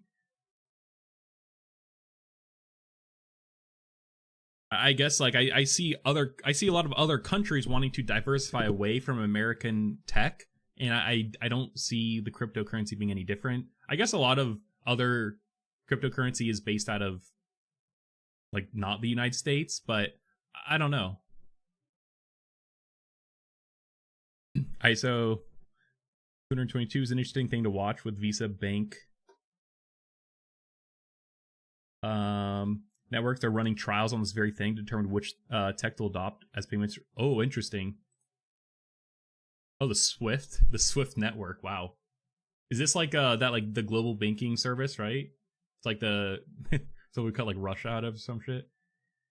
Interesting. So I imagine this is probably good to pay attention to too. If if they're gonna pick like Solana or some shit, I imagine you probably want to top up. Cool. Oh shit, it doesn't end till we got a minute. That's cool. Thanks for sharing this. This is interesting. I'm gonna pay attention to this. I didn't realize that this was like a website. I cover a lot of like market research and stuff, so I'm gonna bookmark this, add it to my market research. Do they have like a leading one though yet? If you were going to play the stablecoin, what's the investment there? Well, listen, I will fully disclose, I own a piece of Circle. I'm a big fan of Jeremy and his business. I'm a big fan of that management team. We had his colleague Dante at our Bermuda conference 2 weeks ago. These guys do a brilliant job, and they're regulatorily tight. I think Tether will also enter the United States at some point, and I think those are the two formidable ones. But I do believe that Coinbase is also a way to play this because they have a great relationship with Circle. Right. And they're aggregating a lot of money there. And Coinbase just going into the S&P 500 is great value in our minds. We own a lot of that in our mutual fund CRPT. Interesting. Circle, though, I thought they're kind of been everywhere. They're going to sell, or they're going to IPO, then they're going to sell. I don't really know what's going on with them. I feel like though, like investing in stablecoins is just buy bonds. Like, I don't know. I guess I feel like there's not really much more to invest beyond that. All right. That's stablecoins. Going to continue to follow this as we get more technology stuff. We'll keep following this. I've been slowly covering more and more crypto as it leaks in, as it's becoming. There's more value and products being created from it, and also it's kind of leaking in now to artificial intelligence somehow. And also somehow Nvidia, Nvidia's like riding every single wave. If cryptocurrency also makes a large comeback, they're gonna now be able to ride the crypto wave with, again, mind you, and the AI wave. Just a quick note on this. I want to cover this. OpenAI, going to be conglomerate alliance of tech. In particular, too much compliance. Was like Hedera, under in the airports. Kind of like what the big banks are doing with the stable coins. You think it'll kind of be like that with the technology companies behind it? Hedera. Interesting.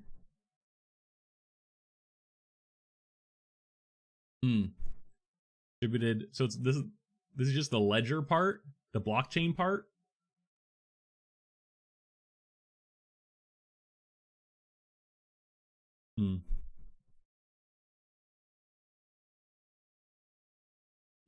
Okay.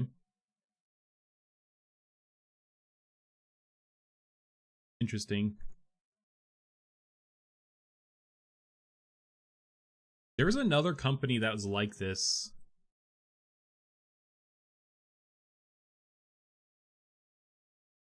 That some other tech company was using, but it's kind of like this crypto as a service almost. They offer kind of all the back end stuff. I want to say it was actually Circle, like Circle or someone. They offer kind of like all the infrastructure for you to like run your own. Nope, this is not it. Maybe not. Anyways, that's cool. Yeah, I could see that playing out like that. I guess if we take patterns that, you know, have been used in the past, especially in banking, interesting. Okay, OpenAI opening a new office in South Korea to serve its booming user base in the country. I've talked previously about OpenAI, and after they launched OpenAI for countries, you know, it's a lot of it is this democratic / American AI infrastructure that we want to spread before China has a chance to kind of do the same. South Korea being a close ally to the United States and also almost bordering China.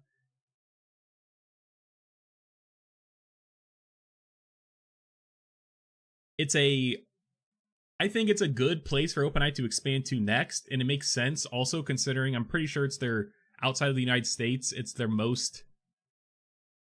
has the most users, at least subscribers. Yeah, the number of weekly users in South Korea grew by 4.5 times last year. South Korea is the highest number of paid ChatGPT subscribers outside the US. I also think that they, just in the Pacific in general, that OpenAI really, if they do want to take this OpenAI for countries seriously and seriously use it to pass on influence, democratic influences, South Korea is a good spot. And also, just north as North Korea is dictating. North Korea's been having some crazy ass shit happen these past few weeks. This is just a good area to expand to. Actually, in my thumbnail on my YouTube video recently, I specifically put OpenAI in South Korea because I do think that this is genuine, like, just it's a good place for them to expand to if they really want to start pushing in like AI influence. As someone whose family's story deeply tied in Korea, it was especially meaningful to announce today that we'll soon open an OpenAI office in Seoul. The company's chief strategy officer, Jason Kwan, wrote in an X post on Monday. Kwan said, growth in ChatGPT use case has been off the charts. The numbers of weekly users in South Korea grew by 4.5 times last year. South Korea has the highest number of paid ChatGPT users outside of the US. OpenAI said in a statement to Business Insider that the company has officially established an entity in Korea and has begun recruiting for roles to advance our work with key stakeholders in Korea. It added that further details of the office will be announced in coming months. Also notable that a lot of people in South Korea do speak English. They teach it in schools. So I wonder if OpenAI is going to take a more like Korean-centric approach to the language. They also said in the OpenAI for countries is that they want to start tailoring the AI for values in the specific to the country. In an interview with Mark Zuckerberg on the Dwarkesh Patel podcast, Zuck said that other countries that were using its AI models, its Llama models, that they said that it was weird, not because that they were speaking their native language wrong, but a lot of the view of the AI was very American centric. And if you're, someone from like, I don't know, let's just use like Denmark or some shit.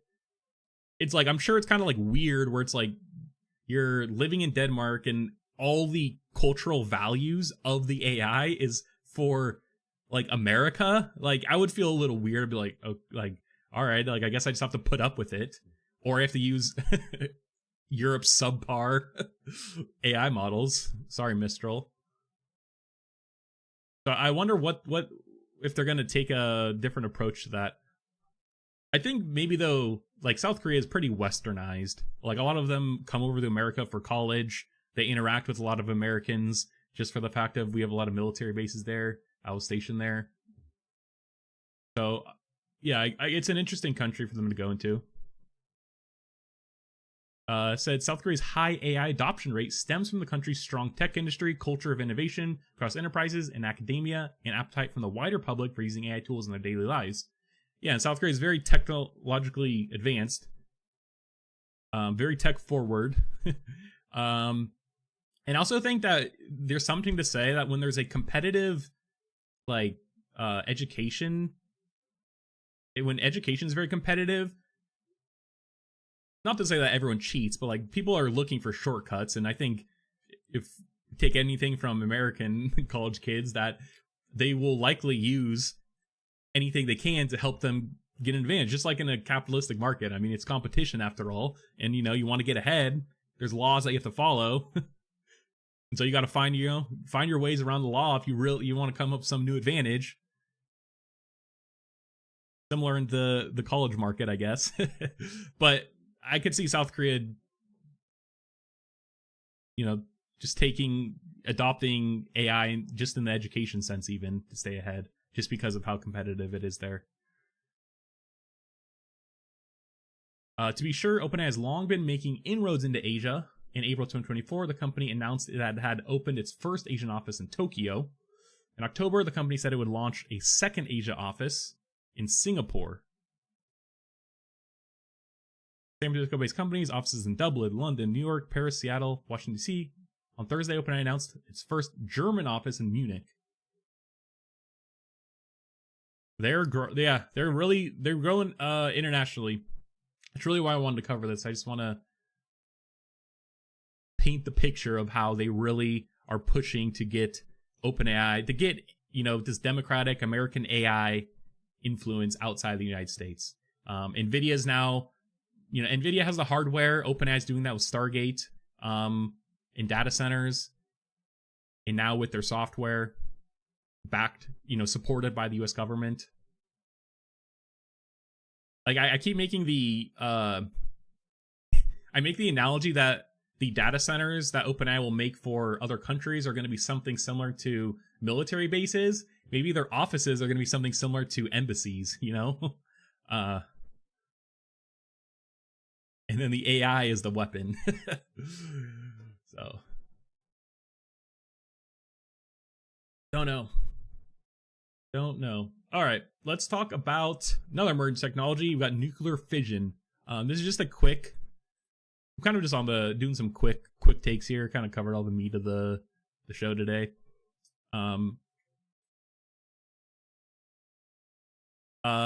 Nuclear fission. I mean, the Trump administration just announced nuclear partnership, which is good. I don't know. Nuclear's been politicized for kind of no reason. Like, everyone but America is kind of okay with nuclear, especially China. China, way back in the original nuclear surgeons, they took advantage of it and they built way more nuclear power plants than America.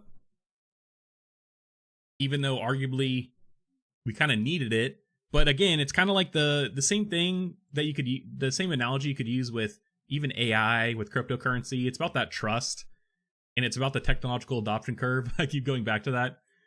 You know, if the companies, you know, in states who were building this were kind of in this early adopter phase, now we are moving into more mainstream with government support, and arguably we need to kind of build back this trust. The trust chasm here still exists, and we still need to prove that we could make this other nuclear resurgence come without a Fukushima or a Chernobyl or a 3 Mile Island.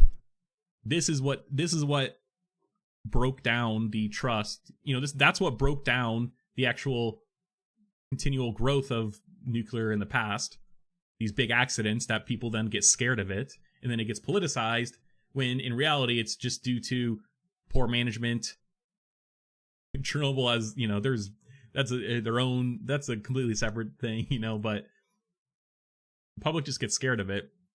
So now we have to build back this trust to kind of get the mainstream market back on track. Also, we need to get past the politics of it. We need to find a legit place to store nuclear waste that everyone is happy with. Now with fission, though, theoretically, there's like little to no waste. But it's kind of unproven, in my opinion.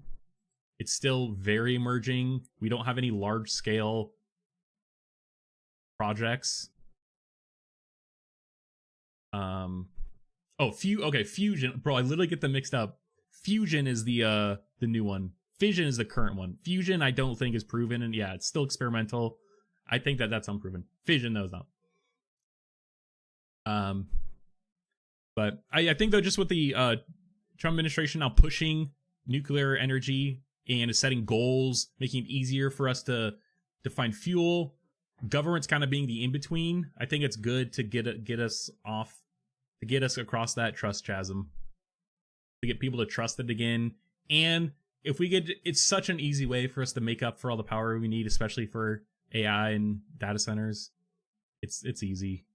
So, and I guess, since also Trump doesn't want to support other renewables now, like this, I'll take nuclear.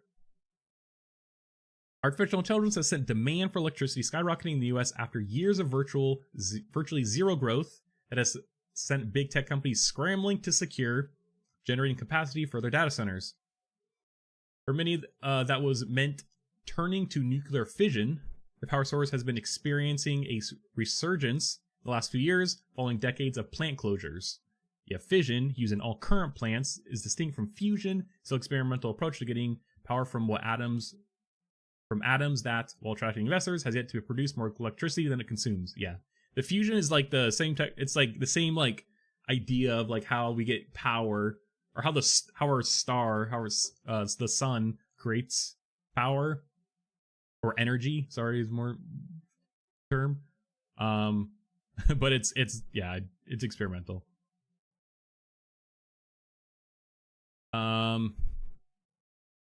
Yeah, for tech companies, part of the fission appeal is stable, predictable source of power that flows 24/7, giving data centers the potential to run computing loads whenever they require it.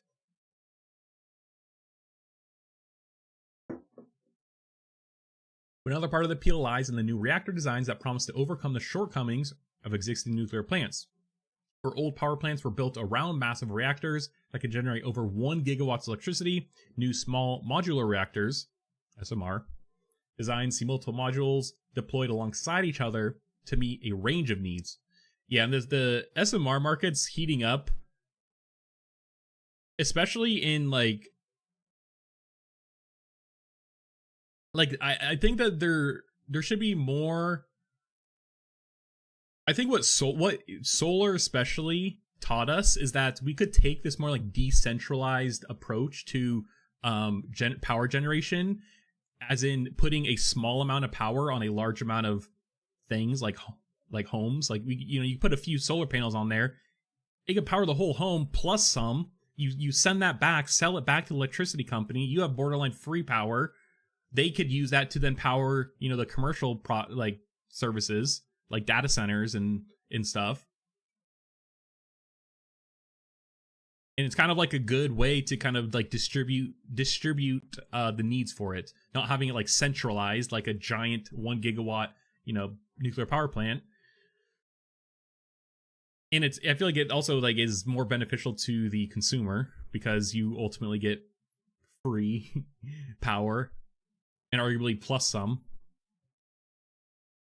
And small modular reactors seem to be a similar approach to that. You could, maybe use a small modular reactor to power a neighborhood instead of a single home. and it could be fueled for like 10 years. And you don't need new fuel. And that's that. It's like, it's pretty simple. It doesn't have to be this giant plot of land. It could be on a smaller plot of land. It could even be like, in your home. I theorize that instead of solar, until we figure out how to protect yourself from radiation. Like having that in your backyard, your kids are growing like arms and shit. But the SMR is kind of like a unproven as well. I watched an interview with a founder this weekend for a SMR company. I can't remember what the actual company was, sorry, but their strategy was actually literally they would ship you an SMR, like a small modular reactor, and it doesn't need to be fueled up for like 5 to 10 years. And then when it needs to be refueled, you just send it back and they refuel it, and then they'll send it, and then they just ship it back to you. And, you don't have to worry about anything. You don't have to worry, like, manage the fuel and stuff. And I was like, that's an interesting idea.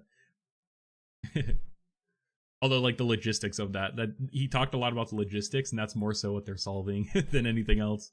But anyways, SMRs rely on mass manufacturing to bring costs down, but to date, no one has built one in the US. There's a lot, though. There's a lot that in the works. 2030s are going to be, it's going to be the year of the, like, nuclear power. A lot of projects are coming online in 2030, and a lot of goals are going, like, supposedly set to be met in 2030 as well. And I also think by then hopefully AI will be much further along if we actually use AI to help us do nuclear research and find better and more efficient fuels, and also solve some of the more downsides, like the radiation, how to better store like inert nuclear radiation or nuclear fuel and such. Hopefully AI could help us with those things in research, and just to make better, more efficient reactors as well.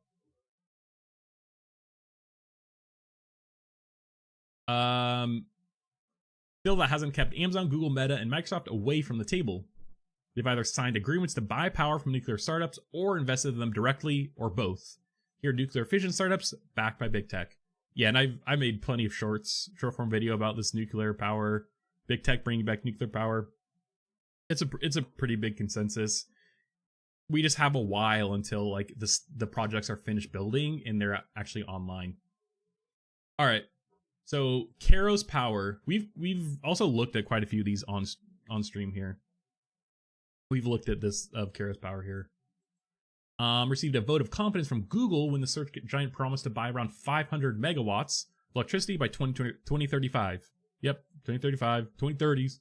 With the first reactor targeted to come online by 2030. It's like we still got five years. Like we got a minute. The company's small modular reactors rely on molten fluoride salt for cooling. Okay, the molten salt is popular choice for creating steam. Yeah, a lot of existing power systems, like the mirrors that reflect the heat and stuff. Actually, I think that's the only one I know of. But they use molten salt. Oh, no, a lot of the other like alternative power generation systems we've covered on stream, like the compressed air ones, like the gravity assisted ones. Even those ones sometimes use molten salt to create steam to spin a turbine. The salt's high boiling point means that the coolant doesn't need to be kept at high pressure, which should improve operating safety. Reactors contain fuel pebbles coated in carbon and ceramic shells, which can be strong enough to withstand a meltdown. The Alameda-based startup received $629 million award from the U.S. government, including $303 million from the Department of Energy. Holy shit! You've given them almost $1 billion? Bro, they better pull through. They're gonna be what's that solar company Obama invested in, like in the Bay Area, like Solera or Solvera or some shit, and they like went out of business. Arguably because they were too early, but Kairos better not go out of business.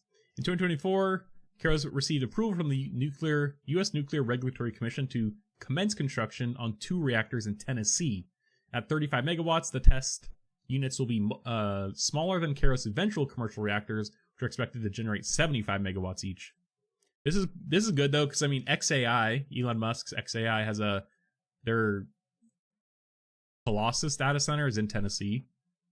Could be a good early customer for Keros. Then we got Oklo. Oklo's the one that Sam Altman, Sam Altman's invested in this one. It's another SMR company targeting the data center world. No surprise given that it was backed by OpenAI CEO Sam Altman, who took the nuclear startup public via a reverse merger with this special purpose acquisition vehicle. Oh, they did a SPAC? Alt-C. Let's actually look at that.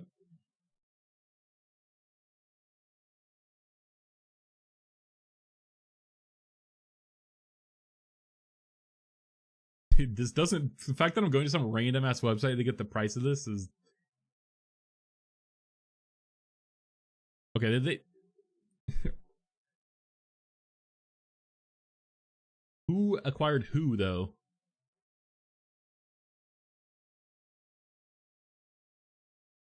Altman served as chairman of Oklo until April, when he stepped down as OpenAI began negotiating with Oklo for an energy supply agreement. DCVC, Draper Associates, Peter Thiel's Mithril Capital Management are among the startup's previous investors. Cooled by liquid metal, what the hell? Oklo's reactor is based on an existing U.S. Department of Energy design that's intended to reduce the amount of nuclear waste that results from regular operations. Still, Oklo's path hasn't been a smooth one. The company's first license application was denied in 2023, or was denied in 2022. Oklo said it will resubmit the application sometime in 2025, but that doesn't stop the company from landing a deal to supply data center operator Switch with 12 gigawatts by 2040. 12 gigawatts by 2044? Seems like a lot. Although 2044, that's like 20 years. Like, yeah, the time frame for some of these are very far out. Very far.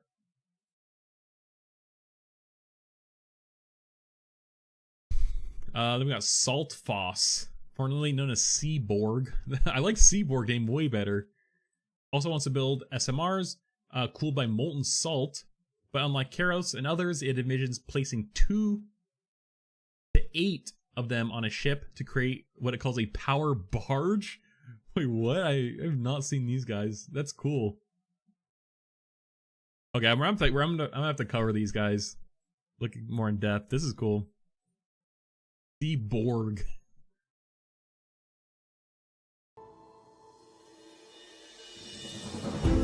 But this is also a good way to like guarantee like safety. It's like, oh, if this ship blows up or anything wrong, it's just in the middle of the ocean. Like, we'll just... I guess like it's also like maybe not the best because then it just pollutes. If something happens, like the entire section of the ocean is just unusable. I'm so confused though because it looks like the cables are running to shore.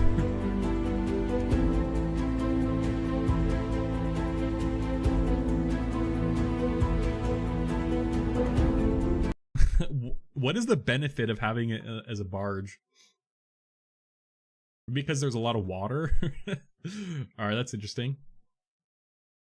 It envisions placing 2 to 8 of them on a ship to create what it calls a power barge. Startup has raised nearly $60 million, including a $6 million seed round that includes investment from Bill Gates, Peter Thiel, and Unity co-founder David Helgeson. According to PitchBook, Saltfoss has an agreement with Samsung Heavy Industries to build ships in the Saltfoss design reactors. Interesting. All right, then we got TerraPower.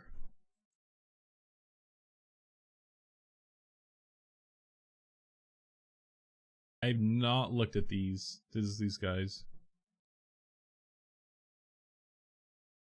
Wyoming.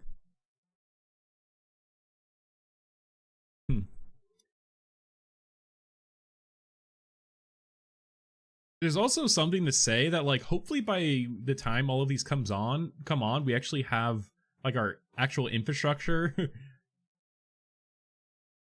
Like power infrastructure is a little bit more up to date. Hopefully we could put some more money into that. I hope that the data center operators kind of are also thinking about that and would be okay like putting money towards that, because I think arguably they are very incentivized to ensure that we have good power infrastructure. They should be. The company broke ground on the first power plant in 2024 in Wyoming. The Natrium design calls for the reactor to generate 345 megawatts of electricity. That's smaller than other new nuclear plants today, but larger than most SMR designs. I also, this is similar to views I have on a lot of the space startups, but I think that they should just prioritize getting anything online, because I think you learn so much from just doing the thing instead of just planning and everything. I know that there's likely a lot of planning that still needs to be done, but they should just push to get something online so they could start learning from it, even if it's not huge, or they're not going to make much money from it. I think that you would see returns on the actual data and systems you could optimize and learn, while you're building it. Similar to space startups, where it's a lot of space startups, I feel like they would benefit much more from just getting something in space than optimizing premature optimization for something that you don't have data on. I don't know. That smaller, Natrium has picked up its sleeve with its molten salt heat storage system. Since nuclear reactors operate best at a steady state, the Natrium reactor can continue breaking atoms when demand is low. And the extra energy is stored as heat in a vat of molten salt.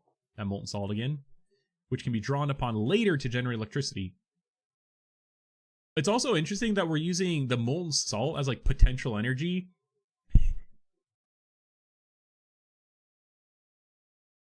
I'm not gonna question that, because they have much more knowledge and data on that. But I wonder what the efficiency value, how much they lose in energy when using molten salt compared to some other hydro, or some other store of energy, potential energy. Investors include Gates, Cascade Investment Fund, Causal Ventures, CRV, and ArcelorMittal. Heard of them. All right, X Energy landed a hefty $700 million Series C1. C1 round? I never heard of that. That's a big raise. Last year, led by Amazon's Climate Pledge Fund. Yeah, Amazon's actually kind of been one of the people who've been rebuffed by the government. Amazon wanted to purchase a bunch of nuclear energy, and I think that the federal government pushed back and said that it's going to raise prices for consumers too much, and so that they don't want that. But also at the same time, the federal government bought a bunch of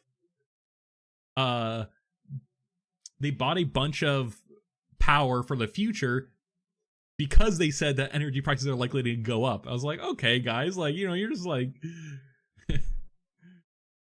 you don't want to let other people do it. You don't want big tech do it, but then you do it yourself. Granted, I do agree with, again, I covered on stream a lot about the power and how it does raise prices for consumers when big tech comes in and purchases a bunch. Just basic supply and demand, fortunately. Announced 2 development agreements that would see the deployment of 300 megawatts of nuclear generating capacity in the Pacific Northwest and Virginia. Company's high-temperature gas-cooled reactors. Gas-cooled reactors. That seems like a contradictory statement, but buck recent trends in the US and Europe, where the design has been shunned in favor of other approaches. Interesting. The company's XE100 reactor is expected to generate 80 megawatts of electricity. Helium gas. Oh, it uses helium gas. Okay. Flows through the reactor's 200,000 Billard ball-sized fuel pebbles, absorbing heat to spin a steam turbine. Interesting. All right, just wanted to. I liked covering these the nuclear power. On the up and up. It's an emerging technology that's finally getting another chance. Getting another chance. All right, I'll save these for save this for future. We might cover this tomorrow. Let's end on we got this video here. been in my watch later for a few minutes. Another EV toll, which I'm bearish. I just don't see. I think they're just like they're creating a solution for a problem that doesn't exist.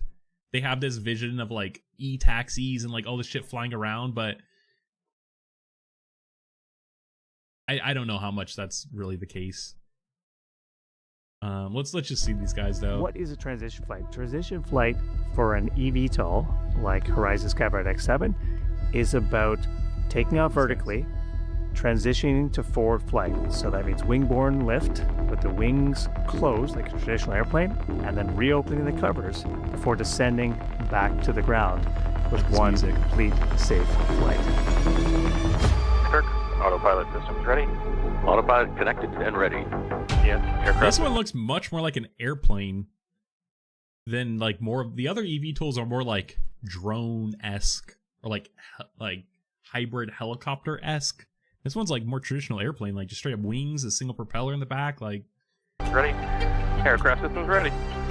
Kirk, I am ready for auto mission start.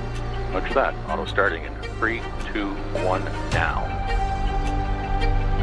Oh shit, what the heck? I didn't even see. That's why I was like, how are they gonna do a vertical takeoff? That thing took off so quick. That auto starting in 3. Wait. Did things like ready? Yeah, aircraft systems ready. Oh, I see. They move it back like this. To me, this seems like a moving part that could fail. Like another piece of thing that there's something else that could fail. This is interesting though. Aircraft systems ready. Kirk, I am ready for auto mission start.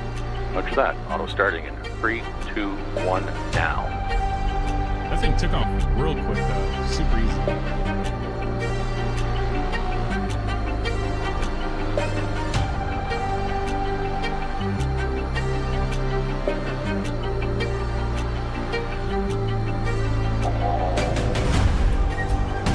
At 32 meters. There's okay. Close canard. So is there a person in there, or is this remote control? They didn't. Sometimes when they don't specify, and like, it's kind of weird that they like hide it. Like I'd want to know if there's a human in there right now or not.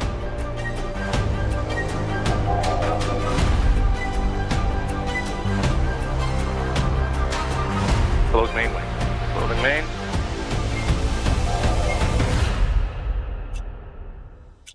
Coverage closed and locked.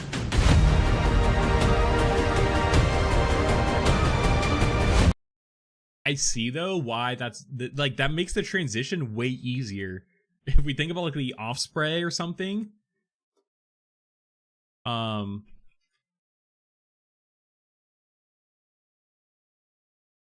if we think about this,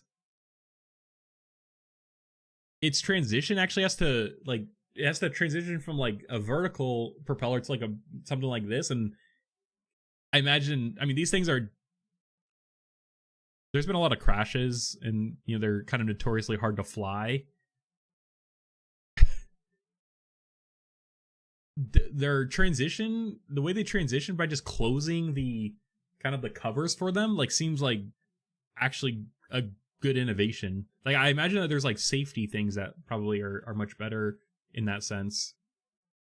I was shit talking it, but that seems to be a good innovation. I've not seen that before.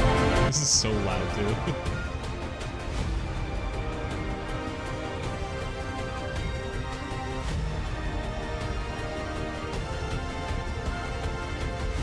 I want to see just say reverse transition.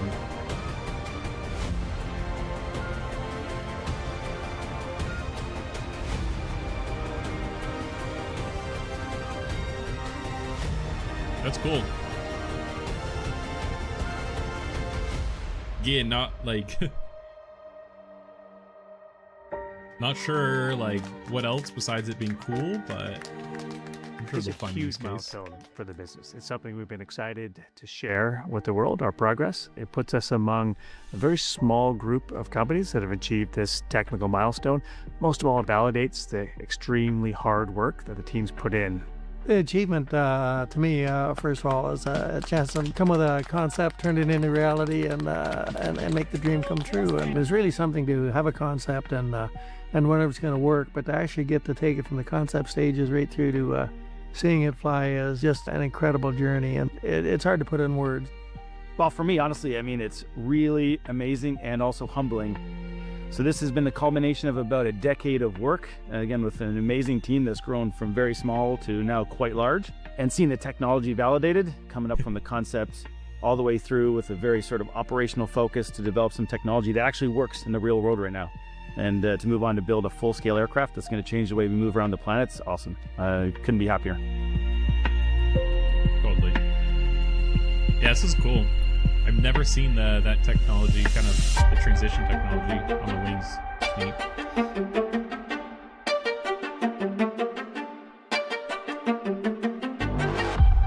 I guess, yeah, I mean, not the, like, I don't want to diminish their engineering feat, because that's cool, but I guess more as a actual product, it's kind of like, yeah, commercial defense, like, defense is likely going to be the first use case for it.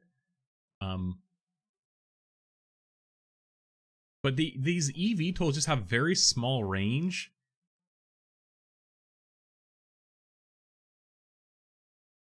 Like, I feel like they're very specific in their use cases that they could do. 800-kilometer range with reserves.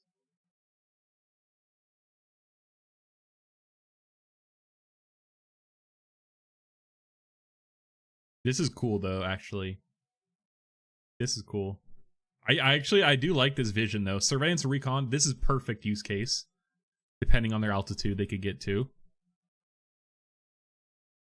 And also, yeah, there is something to say. If this is electric powered, then all of their instruments, especially radio signals, like any electronic warfare systems they have, like those use a shit ton of power. Like a fighter radar requires 10 kilowatts. So, you know, they've had them. It seems like they actually made innovations on the actual runtime. Yeah. Resistance detection is complemented by an in-flight cruise mode that automatically diverts 150 kilowatts of power to the payload bay to operate sensors, radar, and other. Like 150 kilowatts? That's so much. Yeah, medevac, search and rescue. Okay. These are good use cases. Maybe I should have read more.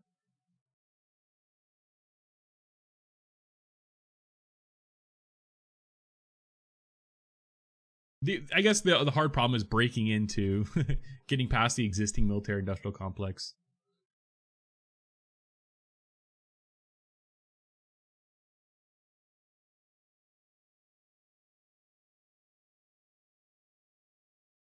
I guess I'm thinking of more commercial I'm thinking more consumer applications, and maybe that's the wrong mindset. Municipal missions. I don't know about like this though, like it's risky. Also, their logo looks like the Galactic Empire, and I'm all for that. Cool. All right, let's check this one into these startups too. Same with this. We'll cover this different day. All right, that's gonna do it for today's stream though. Happy Monday. Hope everyone has a good rest of their day off. Hopefully you have the day off. If not, hopefully you have a good rest of your day at work. We'll be back tomorrow, 9 a.m. Pacific. For some more news. We don't have any events this week. We have NVIDIA earnings Wednesday. NVIDIA earnings Wednesday. Big day. So we're gonna cover that. It might be aftermarket, so I might cover it Thursday.